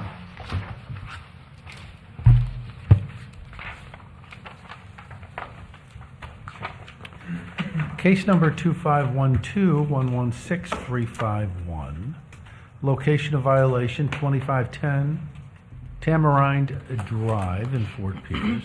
The property owner is German America Trading and Tourism Corporation. Okay, and Section B has been abated on this case. Is there anybody here? I see nobody. We'll just move on. Case number 2511-116221, location of violation 311 Southeast Solaz Avenue in Port St. Lucie. The property owner is Jessica A. Rusnak. Good morning. Good morning. Good. Please state your name and address. Jessica Rusnak, 311 Southeast Solaz Avenue, Pleasant, Lucie, Florida.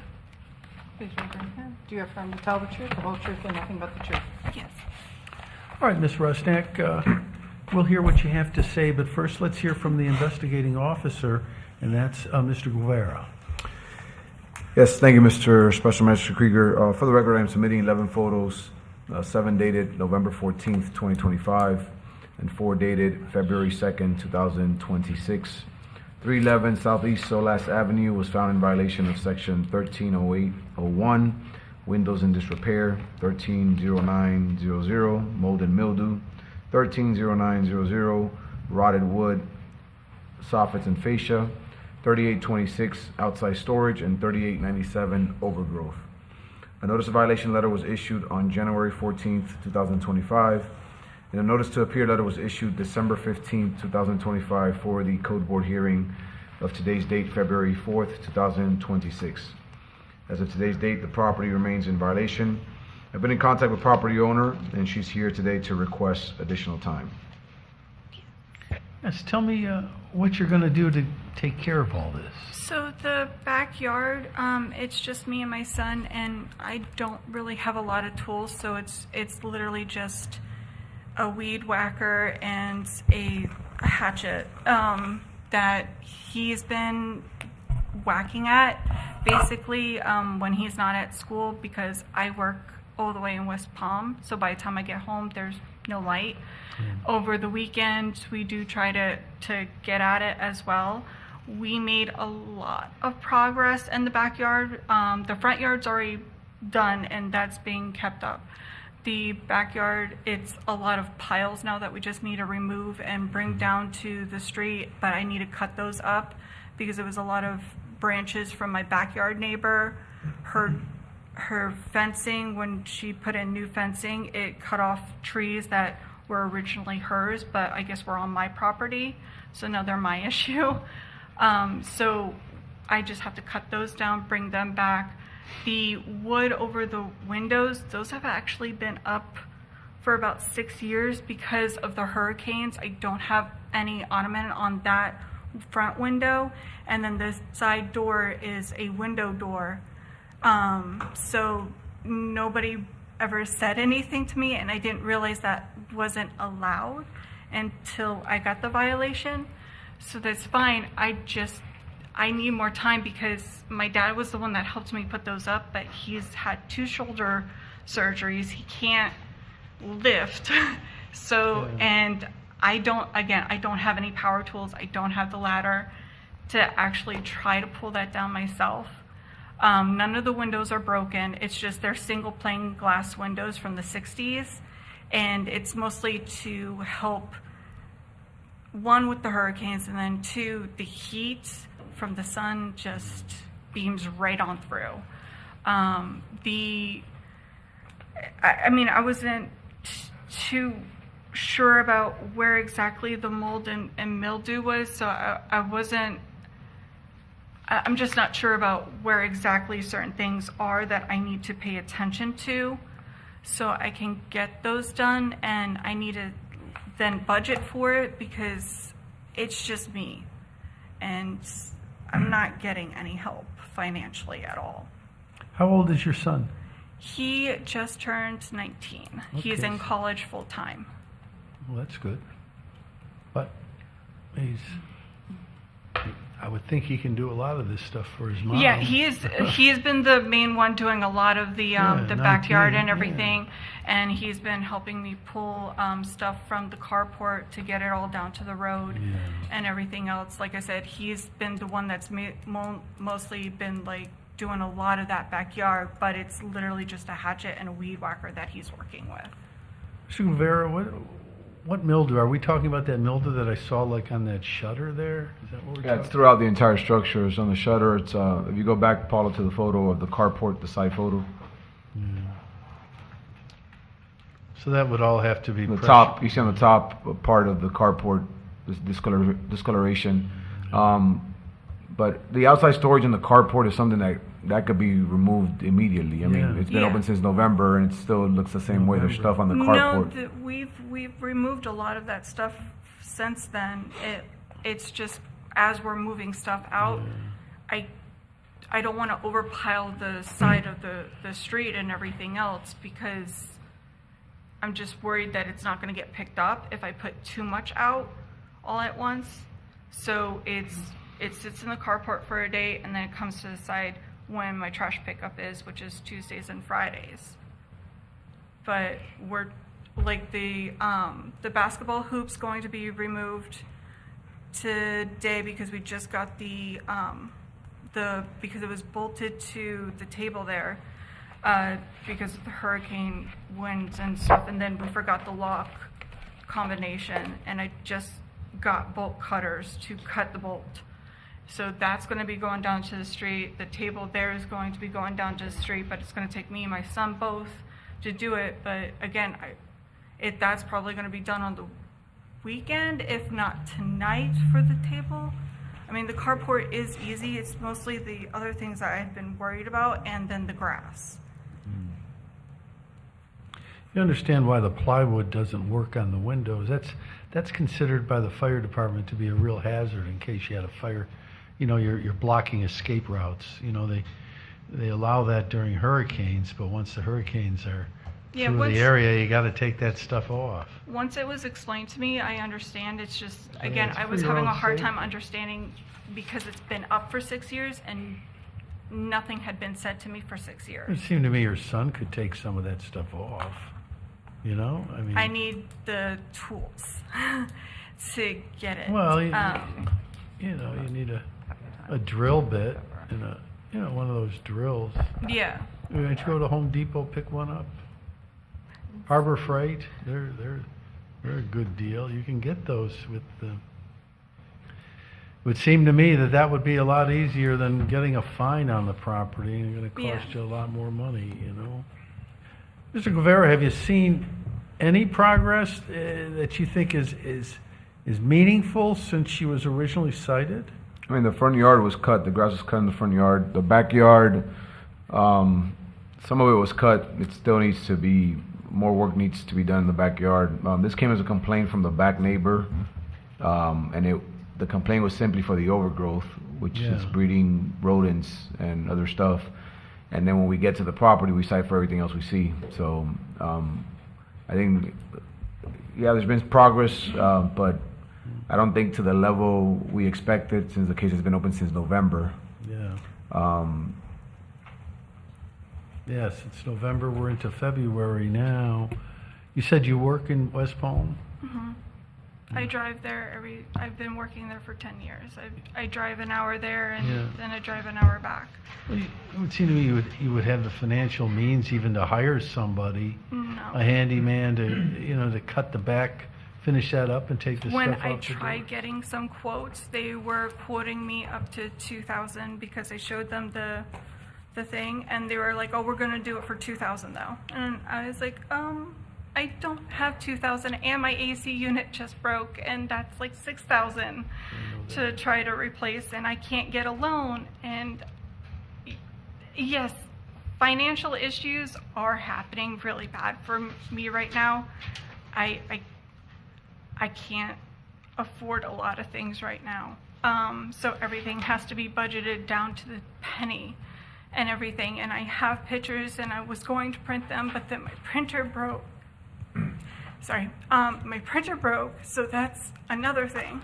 But I took pictures this morning of what my son was able to do because he did such a big chunk of it yesterday that it's literally just piles and there's just a little bit Well, I'm looking lower. at a picture now that Mr. Guevara took 2 days ago. Yeah, that's just one of the piles right there between the two But trees. he's done That's, more than that now? Yeah, he's done more than that. I have the pictures on my phone. Like, he's done more than that. We just You have have to bring pictures it. on your phone? Yes, sir. I'd be more than happy to look at those pictures. And Yes, so would sir. Mr. Guevara. You can. Because we want to see what efforts you're making to come into compliance. If you show good faith, then we can show good faith. This is the whole album.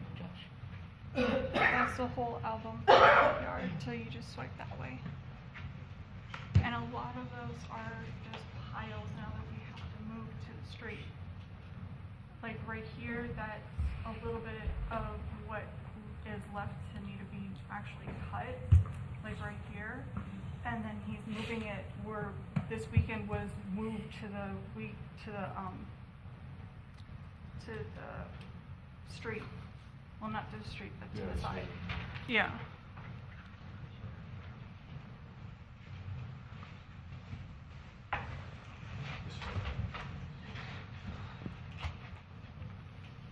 Well, that's a lot of stuff, a lot of work. That neighbor behind you, you get along with that neighbor? I've never actually personally talked to them. And they're the ones who phoned in the complaint? And then I found a bunch of branches in my backyard that are to a tree that I don't own. So somebody kind of just dumped their tree branches into my yard. And it just got lost in the yard.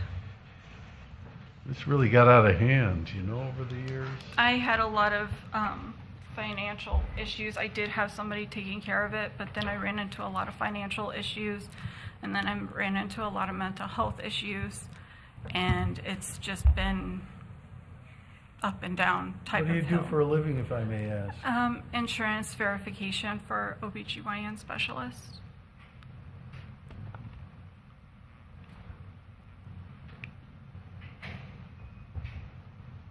I want to get this done, and I just Do need you have a more. mortgage on this house?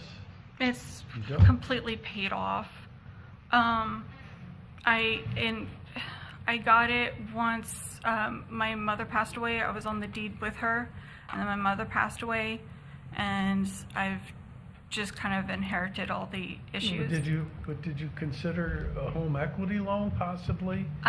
Did They you get won't something? let me. I mean, to get something so that you could maybe have the money to get all this done? Nope, they will not do a home equity loan unless if you have homeowners insurance, and I can't afford homeowners insurance.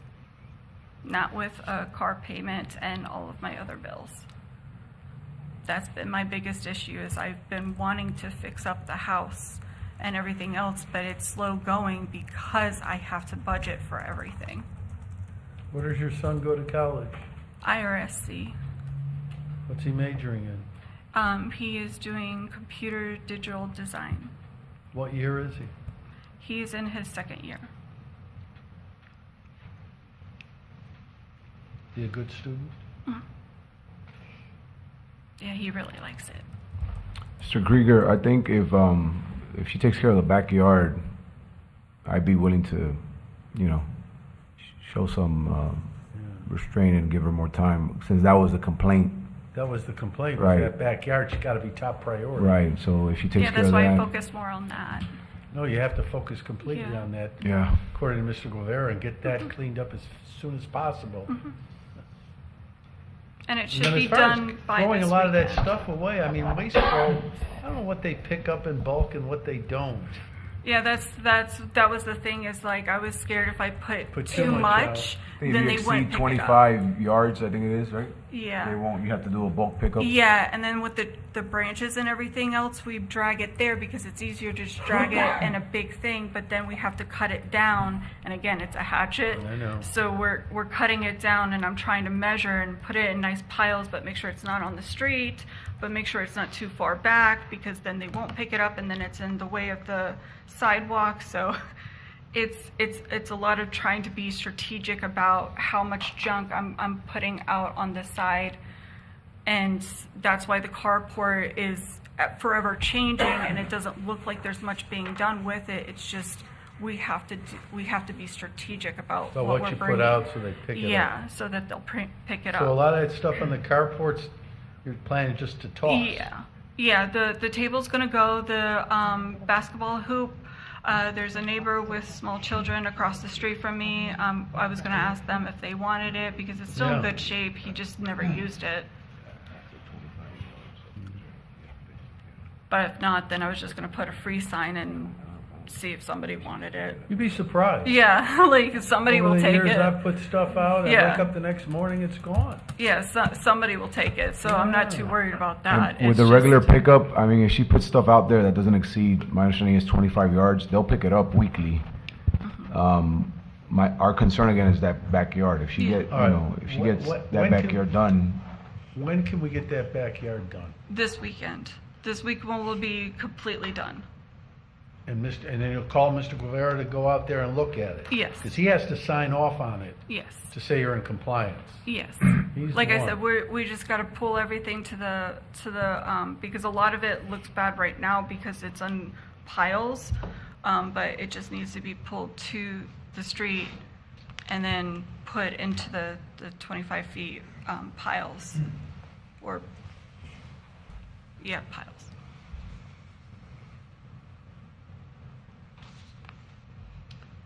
Then you got a bunch of other stuff that's got to get done too.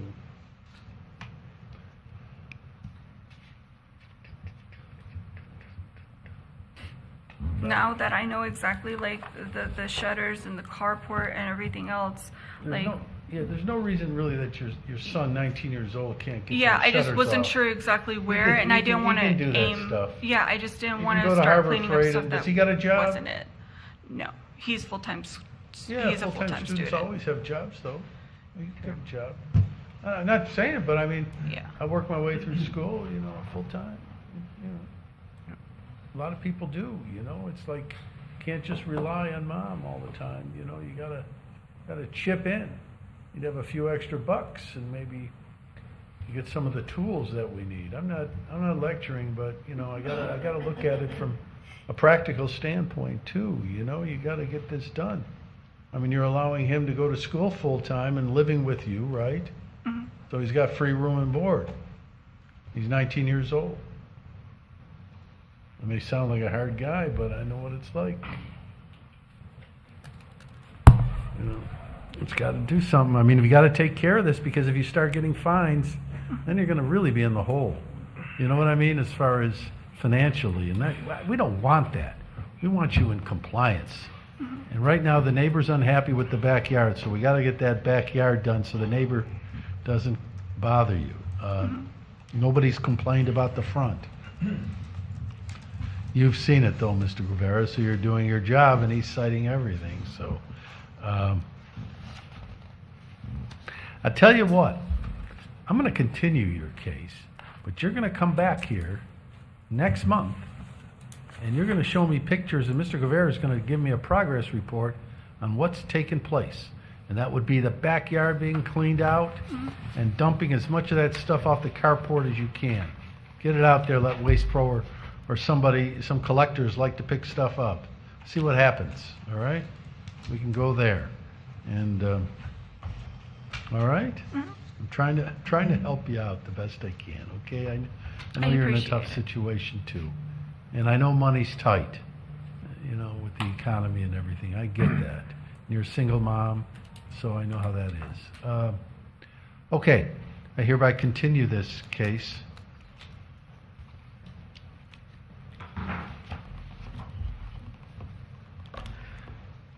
All right, I hereby continue case number 2511-116221 to the March 4th, 2026 code enforcement hearing. Thank you, all right? So, Thank you. And make sure you call Mr. Guevara before that date. Okay. To come on out to your house and check things out. Because what he says carries a lot of weight, because he's the investigating officer. So, Yes, sir. do what you can. Thank All right? you.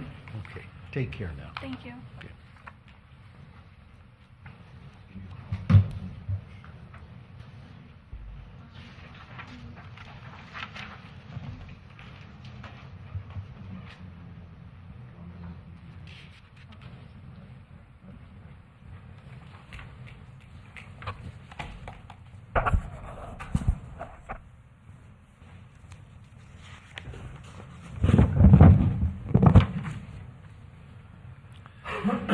Case number 2601-116436. Location of violation, a vacant lot across from 3601 Avenue S. The property owner, Juan Carlos V. I think it's Juan Carlos, and I think it's Vasquez Canto. Nobody here. Let's move on. Case number 2510-116135. Location of violation, 906 LC Circle, Port St. Lucie, Florida. Property owner, Robert and Brenda Hayes. This case was abated.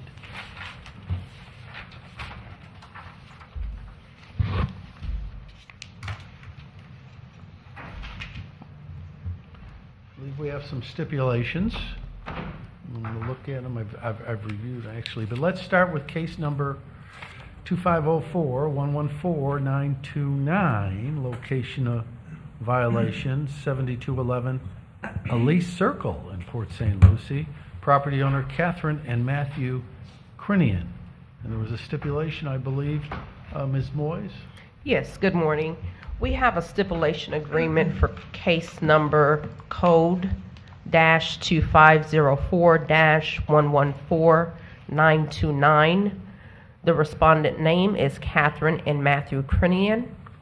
Submits this affidavit of stipulation dated February 4, 2026, regarding the property at 7211 Elise Circle, Port St. Lucie, Florida 34983. The violation described in the notice of violation are accurate. The property will be brought into full compliance within 90 days from the date of execution of this affidavit, or no later than May 1st, 2026. The respondent agrees to the assessment of a fine of up to $250 per day for each day the violation remains after the compliance date. The respondent agrees that $200 prosecution and county prosecution costs may be imposed if the property remains in violation after the compliance date. Thank you, You're welcome. Ms. Moyes, and I have reviewed the affidavit of stipulation, and I will order its approval and sign it today.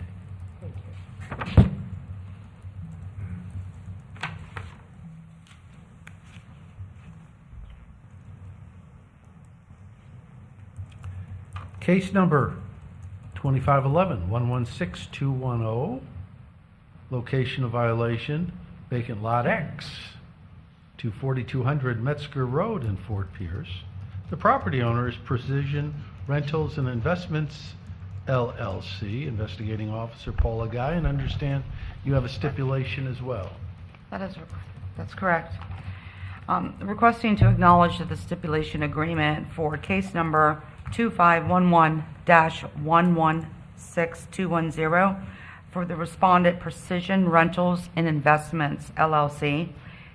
This affidavit of stipulation is dated February 4, 2026, and it's regarding the property at the vacant lot, which is next to 4200 Metzger Road in Fort Pierce.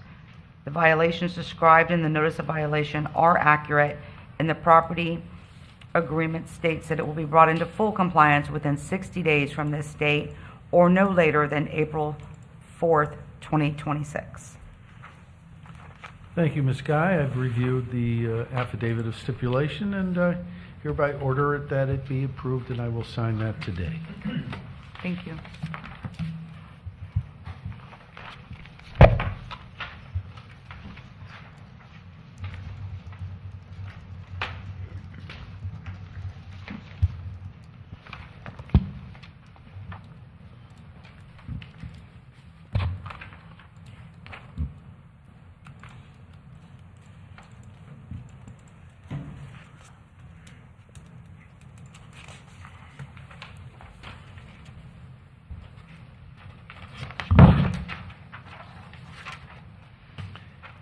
Case number code 551, location of violation 7207 South Indian River Drive in Fort Pierce.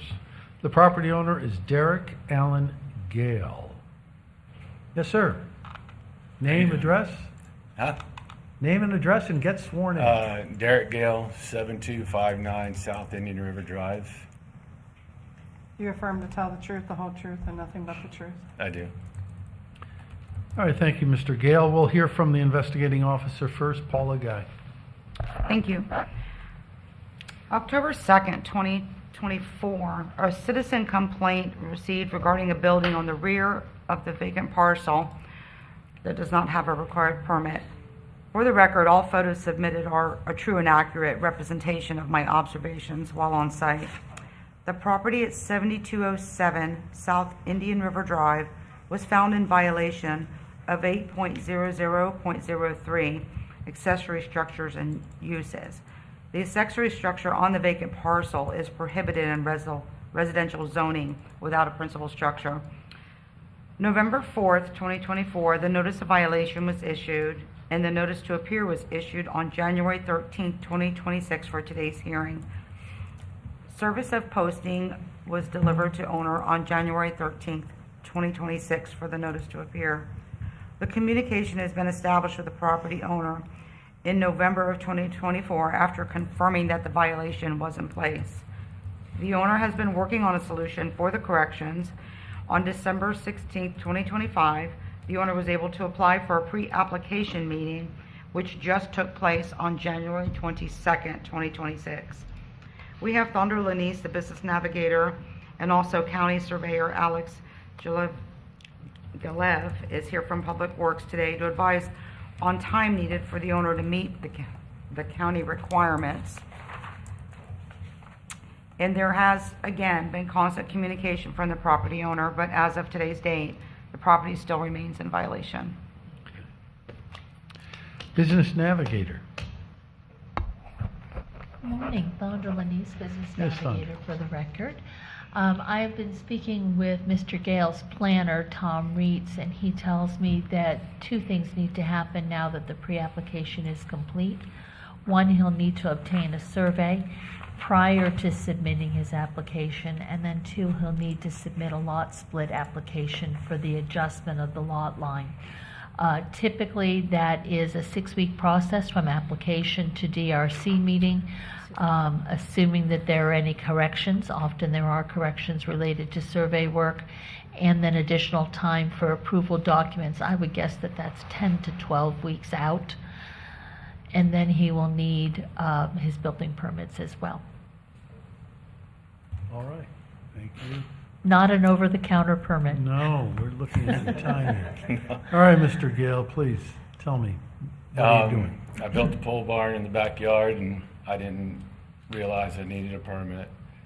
And so then I didn't realize to get it rezoned, because I own both pieces of property, and just taking the back off, that there was a lot of stuff that was required.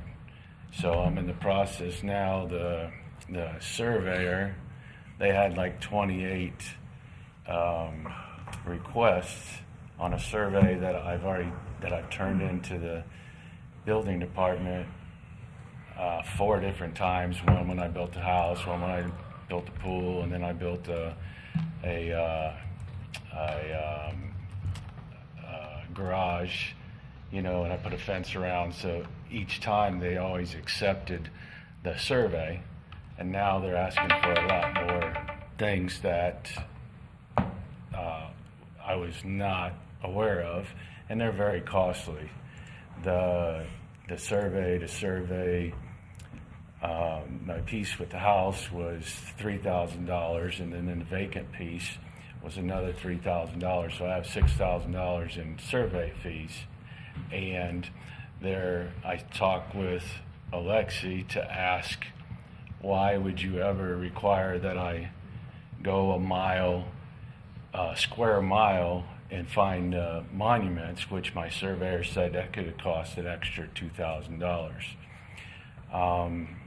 So I talked to the chief building official, Andy, and he said that I asked him what was the easiest way to go about getting the permitting and everything. So I have to hire an architect, an engineer, get a permit, and then they come out for a final inspection.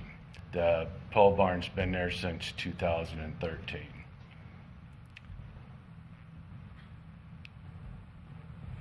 I'm looking at this picture, so I see where that is, the pole barn. And then I'm looking, and you said your house, where's your house? And all That's the parcel on the bottom. the parcel on the bottom, that's Yes. your house with the pool? That's the house up front. Yeah. And then that's my garage, that's my pool. And if I would have known I needed a permit, because I don't have a main accessory structure on that vacant piece. It used to have a house there, Right and there. it got torn down, it was demolished. we see I that. would have just built the pole barn on the back of the property that I live Yeah, on right. now, and, Wouldn't be here. right. Okay. I believe there's somebody else from the county that wanted to speak on this matter. Is it- Did you want to You need to offer be any sworn in additional before you evidence speak. about what's going on? I mean, It's regarding the survey. well, obviously you got to get the surveys, and so I heard about what the process is and what you got to do. Yeah. You're going to do it? Oh, absolutely. No, I've Good. already been, you know. You're going to keep going, I mean. It was either that or tear it down, and Yeah. so no, I'm already $6,000 into it. $6,000. And I did a pre-application, now I'm Right. gonna do the application. Right. And hopefully Alexia will come back and say, Derek, you know, there's 28 items there, you know. Yeah. Let's get rid of the 2 major ones. And there was a complaint on this? Hmm? Was there a complaint? There was a complaint? Yeah, the guy, it's a story. The guy Was next- the guy ahead, above you? Yes, he bought it, and he's. You mean he bought the lot after that was there, and that's the complaint? Yeah, he bought it. There's been no one living there for probably, I don't know, 14, 15 years, as long as I've been there. Mm-hmm. And so I guess the neighbor above him called on him because he was trying to run a business out of there. So he decided to call on me and or whatever, and just Yeah, that's how now, it works. now he's sold the house and he's moved out. You know, just crazy, crazy shit. So the guy who originally complained is not Oh, not there anymore? No, he's gone. He's not even. And I was like, are you kidding me? So, and it's not, you know, so. So what kind of time frame are we looking for compliance, Mr. Jernigan? You got any idea? Anybody got an idea? I think in minimum 6 months. There's Yeah. many trials and tribulations that he has to go through. It doesn't seem to me to be a big issue. You know what I mean? Correct. As far as public safety, it isn't a problem, and it doesn't seem like the neighbor who complained cares because they're not there anymore. So I'm inclined to continue this. Thank you. And the crazy thing is I'm not altering the outsides of my boundaries. Yeah. It's just the one where the pole barn is. I'm just taking like 80 feet to the back and just adding it to my side. I'm not putting up a fence, you know, it's just. You're not going to do, yeah. No, it's just, so. What are you going to do with that frontage over there? Where that other building was? Yeah, there. That's your land, right? Yeah. What are you going to do with that? Nothing? Just leave it? Well, that was one day if I was going to build a house there, you know, or sell it and then. Yeah, see, if you built a house there right now, then I guess that'd be okay. Yeah, well, that was the thing, but the square footage and that was. Yeah, that's, yes. okay. Yeah. All right.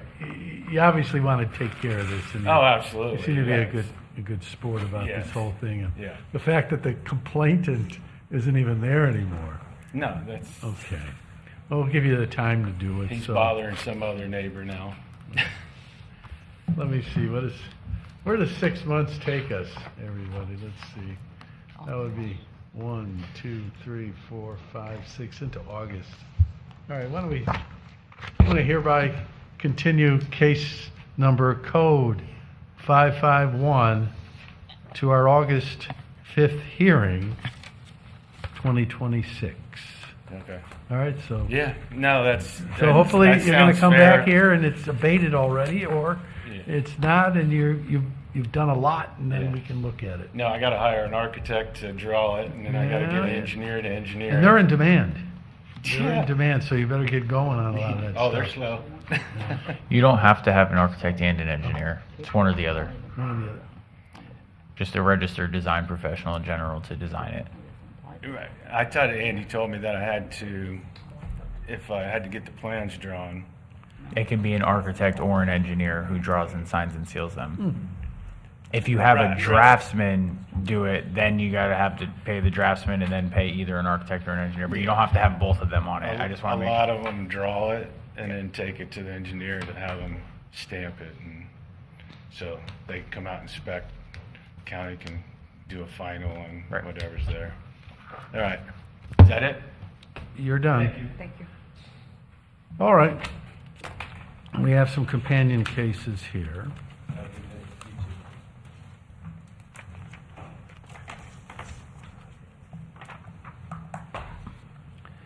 We'll read the companion cases into the record and hear testimony. Case number 2501-114-424. Location of violation is a vacant lot next to 3206 Enterprise Road in Fort Pierce. The property owner is DeGiorgio Properties, LLC, doing business as DeGiorgio Properties in Jensen Beach. And then we're going to go to the companion case, which is case number 25014144443, vacant lot across from 1031 DeGiorgio Road in Fort Pierce. And the property owner, again, is DeGiorgio Properties, LLC, doing business as DeGiorgio Properties in Jensen Beach. Okay, sir, please identify yourself. My name is Jesse Squillaci. I represent William Squillaci and DeGiorgio Properties, LLC. Do you affirm to tell the truth, the whole truth, and nothing but the truth? Yes. Okay, sir, we'll hear from the investigating officer, and then you can state your case. Paula Guy. Thank you. In reference to case 114424 and 114443, January 21st, 2025, a citizen complaint was received regarding an unsafe conditions of unserviceable vehicles parked on right-of-way.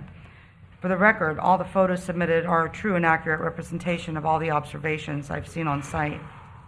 Undeveloped parcel 24285020041-11506, located next to 3206 Enterprise, was found in violation of 32-93, which is parking of motor vehicles in county right-of-ways, and 38-24 for abandoned property on public right-of-way.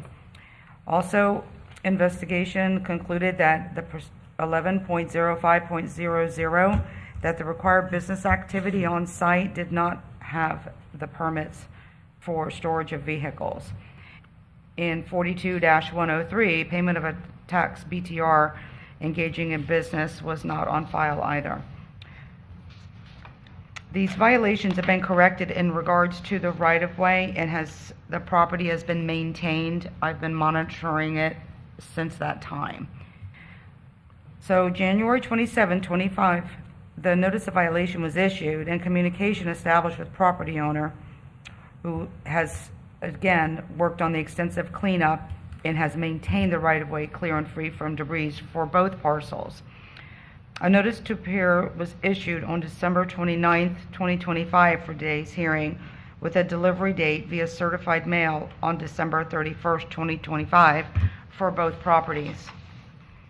A pre-application meeting was granted to the property owner, which just took place on January 29th, 2026, in regards to obtaining the required county permits for the business activity. And again, Thonder Lanise, Business Navigator, is here today to advise on a time needed for the owner to meet these county requirements. There has been a constant communication from the property owner, and of course, the property still remains in violation. But this case is a year old, right? I mean, Excuse me? notice of violation was issued in January of 2025, right? Yeah, I believe he might have applied for the business permit, and it didn't move forward. I'm not sure.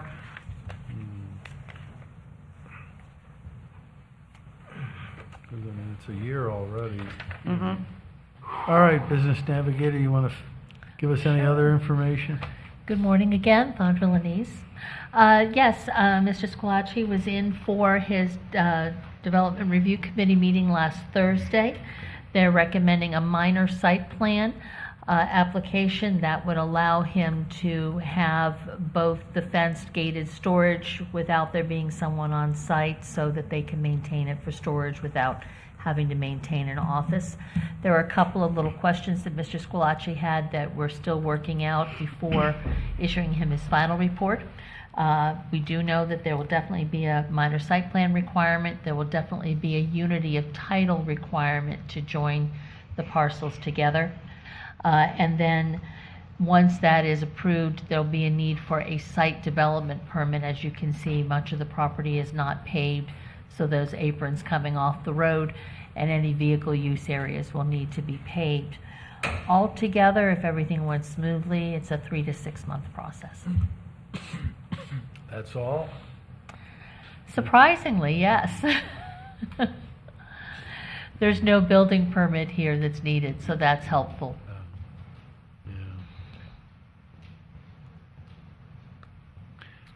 Sir, care to Good add anything here?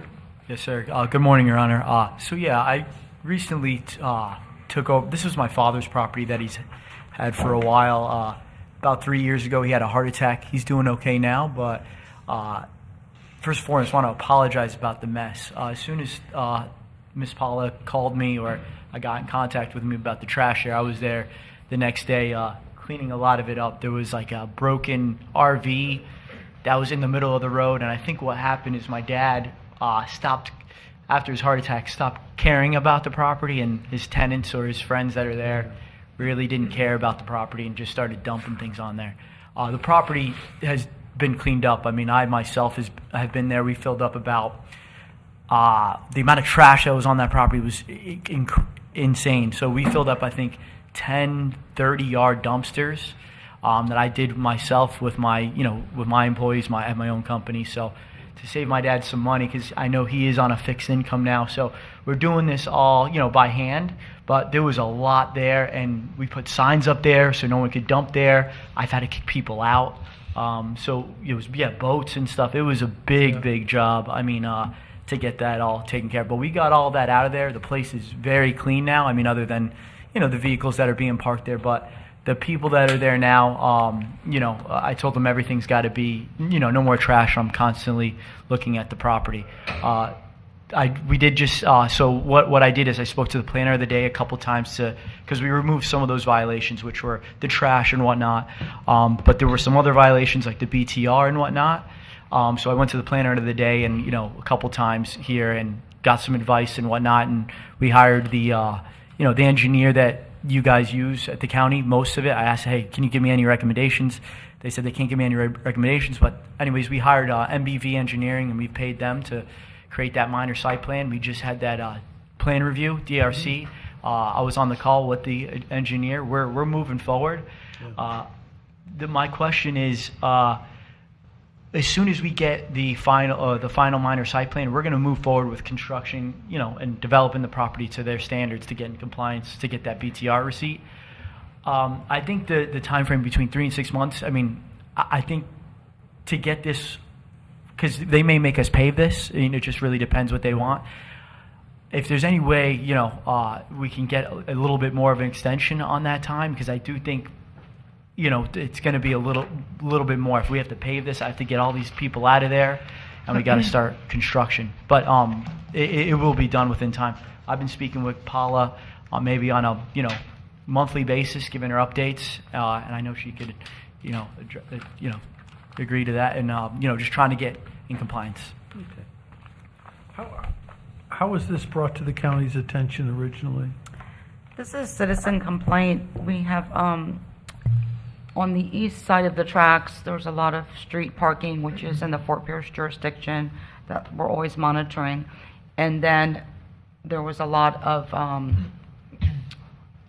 right-of-way obstruction. Yeah. There was actually on the corner of 3206 of Enterprise and DeGioia, there was a camper that actually was in the roadway. It was a health and safety issue. Okay. So it took me a while to find the owner rep to assist in getting this cleaned up, but they, once I located them after a couple of weeks, it was a lot to clean up. But we still have to address the issue at hand. We focused on the health and safety. I told him not to worry about that and to maintain and get that corrected first, because that was more important. All right.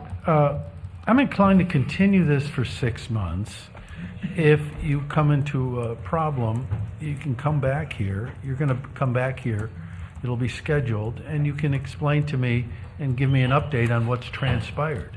Yes, sir. We'll get a progress report, okay? But I don't want to put it out any longer than that. Yeah, absolutely. Okay.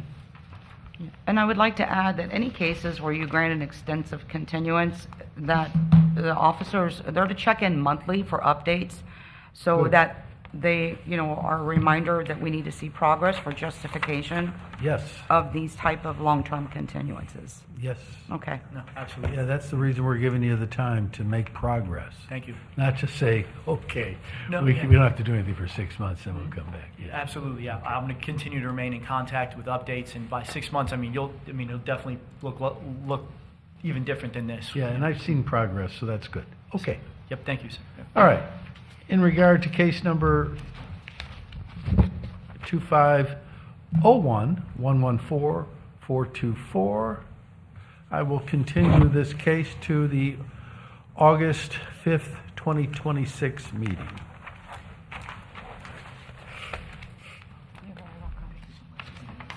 And then companion case 2501-114-443.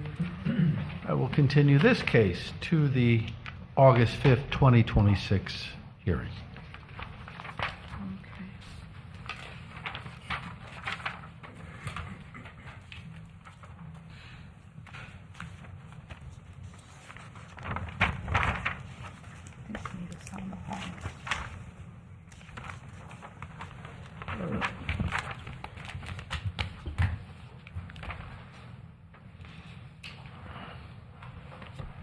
All right, we have some more stipulation agreements.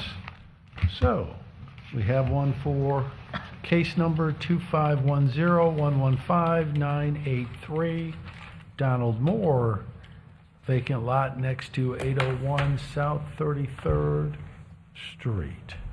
Who is the officer here? Yes, that would be me. Okay. Thank you. A request to acknowledge a stipulation agreement for case number 2510-115-983. The respondent, Donald Moore, submits this affidavit of stipulation dated February 4, 2026, regarding the property for the vacant lot next to 801 South 33rd Street in Fort Pierce. The property will be brought into full compliance within 30 days from the date of the execution of the affidavit, no later than March 6, 2026. Okay, thank you. And I've reviewed the affidavit of stipulation, and I'm ordering that it be approved, and I'll sign that today. Okay. We have one more stipulation, and that's case number 2507-115-403, Lee Mobley, the estate thereof, care of Melissa S. Phillips Hill. And this is a lot X next to 5507 San Diego Avenue. For case 2507-115-403, the respondent, Lee Mobley Estate, Melissa S. Phillips Hill. The vacant lot next to 5507 San Diego Avenue, Fort Pierce, Florida. This property will be brought into full compliance within 65 days, no later than April 3rd, 2026. All right, thank you very much. I've reviewed the stipulation, and I'm ordering that it be approved. I'm signing it today. Okay, that's good. All right, we have a few no-shows, so I'll read them into the record on the violation hearings, and then we can sound the halls while I'm doing that to make sure nobody's hanging out there, and we can get them in here. All right, violation hearings, only a few that didn't show up, I believe. Let's see. Case number 2512-116-384, location of violation 1099 West Joy Lane in Fort Pierce. Property owner Doreen Oakley.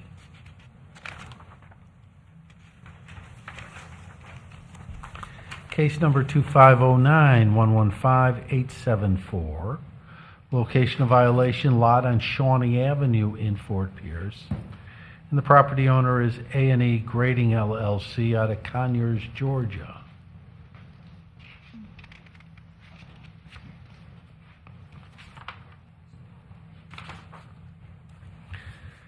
Case number 2512-116-351, location of violation 2510 Tamarind Drive, Fort Pierce.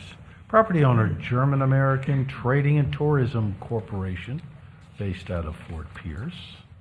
And then we have case number 2601, 116436, location of violation, vacant lot across from 3601 Avenue S, Juan Carlos and Vasquez Canto. I believe those are the cases where nobody has shown up, and The halls have been sounded. the halls have been sounded. So I'll just say this.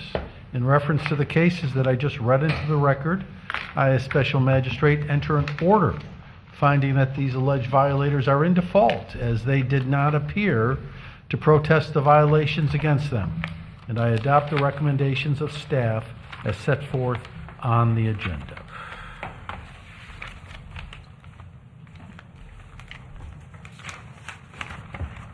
We have a repeat violation. So, let's do that. Case number 2502, 114601, location of violation, 106 Southeast Calmoso Drive in Port St. Lucie, and the property owner is Daniel Patrick Williams. Investigating Officer Josh Guevara. Yes, sir, please state your name and address. Daniel Williams, 106 Southeast Calmoso Drive. Do you affirm to tell the truth? Please raise your right hand. Do you affirm to tell the truth, the whole truth, and nothing but the truth? I do. She should be sworn in as well. Please state your name. My name is Weta Thompson. Your address? Oh, my address, 106 Southeast Calmoso Drive, Port St. Lucie, Florida. Okay, please raise your right hand. Do you affirm to tell the truth, the whole truth, and nothing but the truth? I do. All right, thank you. We'll hear from you, but first let's hear from the investigating officer. Thank you, Mr. Krieger. For the record, I am resubmitting 8 photos dated February 26 of 2025. I'm also submitting 10 photos dated November 21st, 2025, 4 photos dated January 26, 2026, and 3 photos dated February 2nd, 2026. This property came before the board on April 2nd, 2025, and was found in violation of Section 30103, living in a mobile home, 3293, vehicles parked on county right-of-way, 3826, unserviceable vehicles, 3826, outside storage, 8.00.03, RV hooked to electrical and water sources for living purposes, 8.00.03, more than 2 RVs parked on the property. At the May 7th, 2025 fine hearing, a fine was imposed against the property for lack of compliance.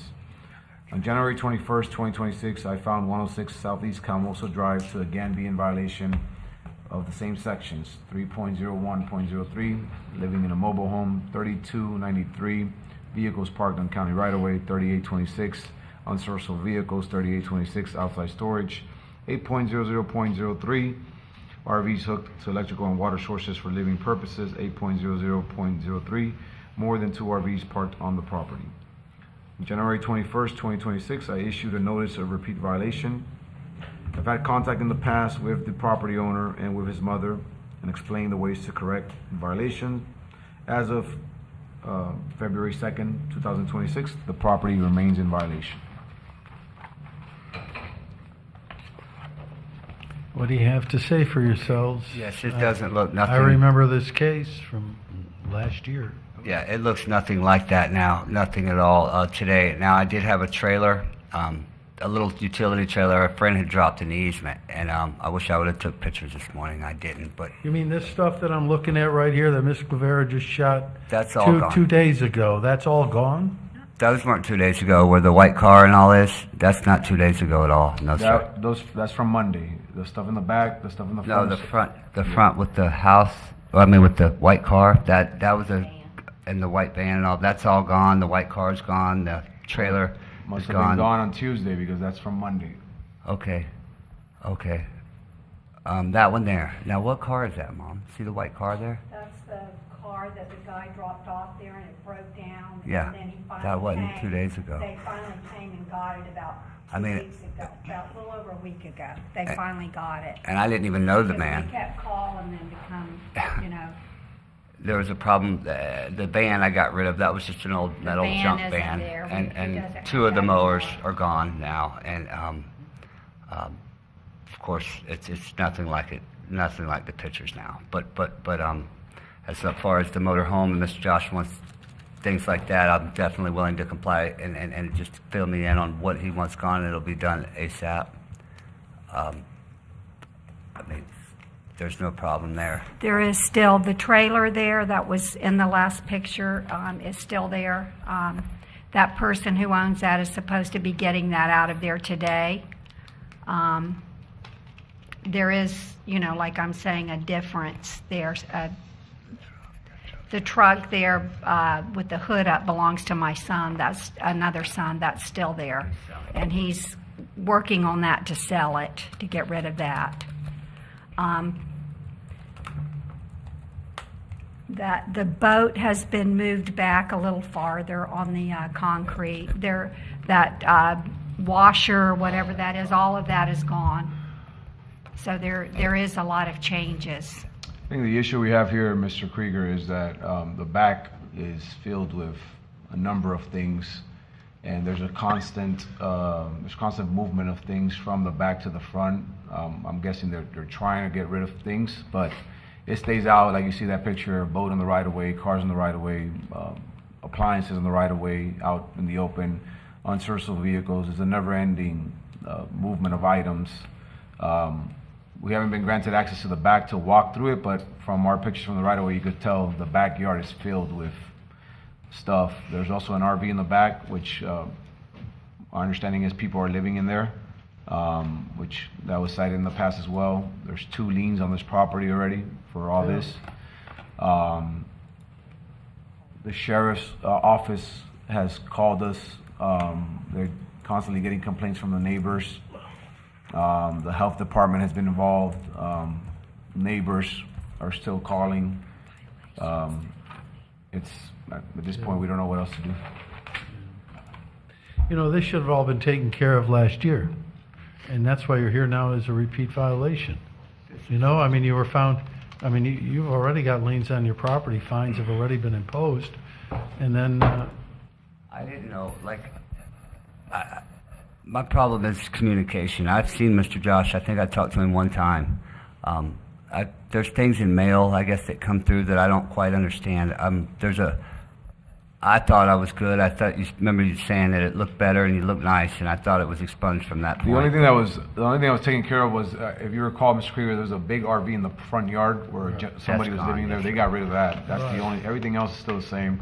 I've communicated with Mr. Williams more than one time in person, and I've contacted his mother several times on the phone because I understand, the situation and trying to explain and help out. Josh, can you meet up with me in the next day or two over at the place, and you tell me exactly what you want done, and that will be done? Sure. Okay, he will. All right, I'm going to give you a little time before this kicks in. All right, but I'm going to impose a fine. Based on the evidence I've seen, I mean, boy, it still looks. It's not like. Still looks. Well, then, Josh, we're going to get a little time. If Josh one comes problem. up and meets with you and sees everything cleaned up, then the fine won't kick in. Okay. I'm just going to give you a little time to do it, because we already got a fine on there. So we'll do this this way.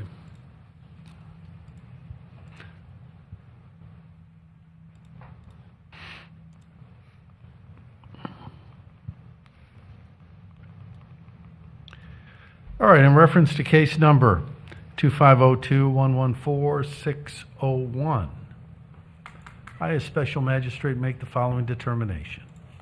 After hearing the facts in this case, the testimony and the report of staff that the violation previously committed has been repeated, and having considered the gravity of the violation, the actions, if any, taken by the violator to correct the violation, and any previous violations, I make the following determination. A fine of $500 per day shall be imposed for each day the violation exists, starting March 6th, 2026, with a maximum fine as recommended by staff of $20,000. And a cost of $200 shall be imposed as a cost of prosecuting this case. So you have till March 6th, and please call Mr. Guevara and get him out there, and he can tell you what's got to be done by March 6th, okay? Okay. Thank you, sir. Okay, you're welcome.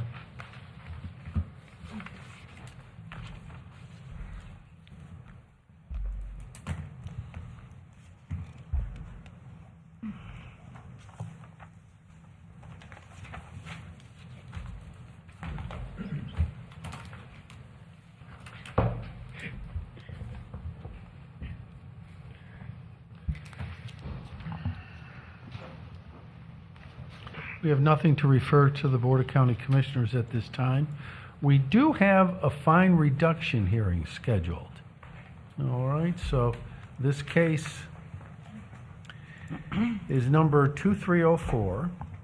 2304-110-563, location of violation 407 Angle Road in Fort Pierce.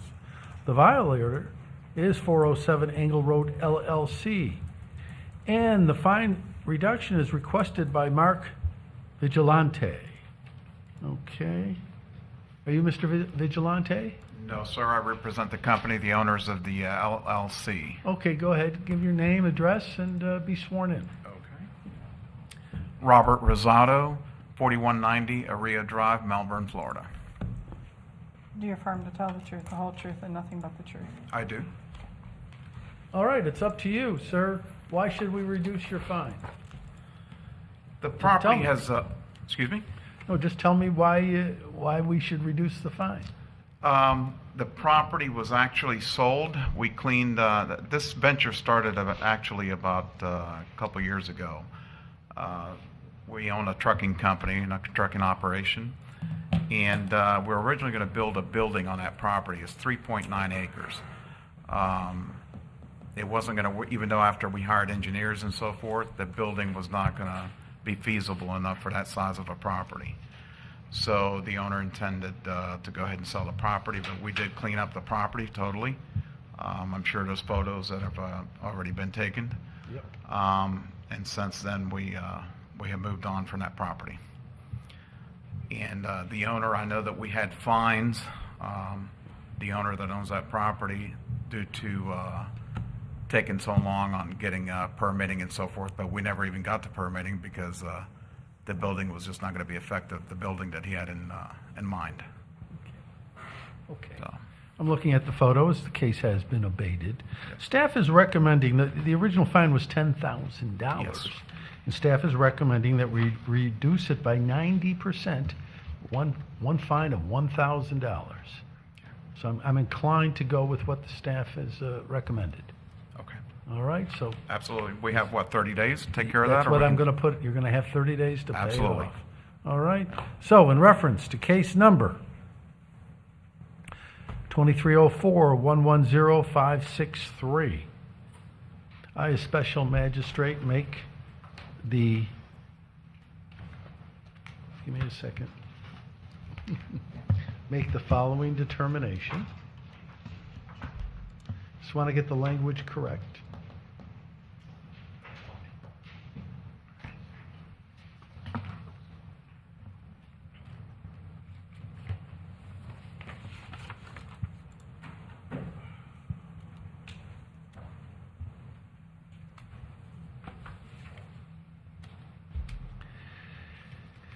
All right, in reference to the case, I make the following determination. The fine of $10,000 imposed by the, and I believe this was done by the Code Enforcement Board, is hereby reduced to the amount of $1,000. This reduced fine must be paid within 30 days of this hearing, or the fine will revert back to the original fine of $10,000. Okay, so you got 30 days paid off, and thank you for your compliance. Absolutely. Thank you, sir.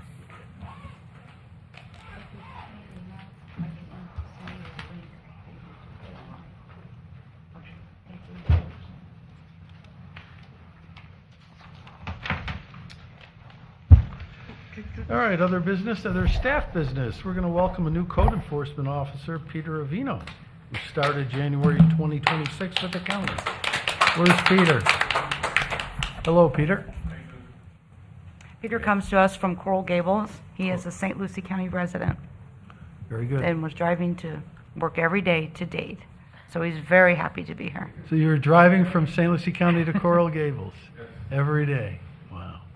Okay. That's quite a drive. Oh, I used to go to law school. I used to drive every day from here to Davie, but you're even further, Coral Gables, right? Wow. Yeah. Okay. Well, glad to have you here, and I'm sure your gas tank is happy now too. Yeah. All right. Anything else? Yes, I have a request to accept the lien amnesty program for the St. Lucie County residents for the year of 2026. The dates of the program recommended are April 1st, 2026 through July 31st, 2026 to accept applications and process. Should that be a board, or should that be an agenda item for next month? Yeah, put it on the agenda, and then we'll formally approve it. Okay. How's that sound? All right, great. Thank you. Yeah, just put it on there, and we'll just formally. Sounds good to me. It's a good program. Yeah. Yeah, we'll just have some information. Okay. Anything else? Anybody else have anything to say? No, sir. well, Thank you. We'll adjourn. Whatever.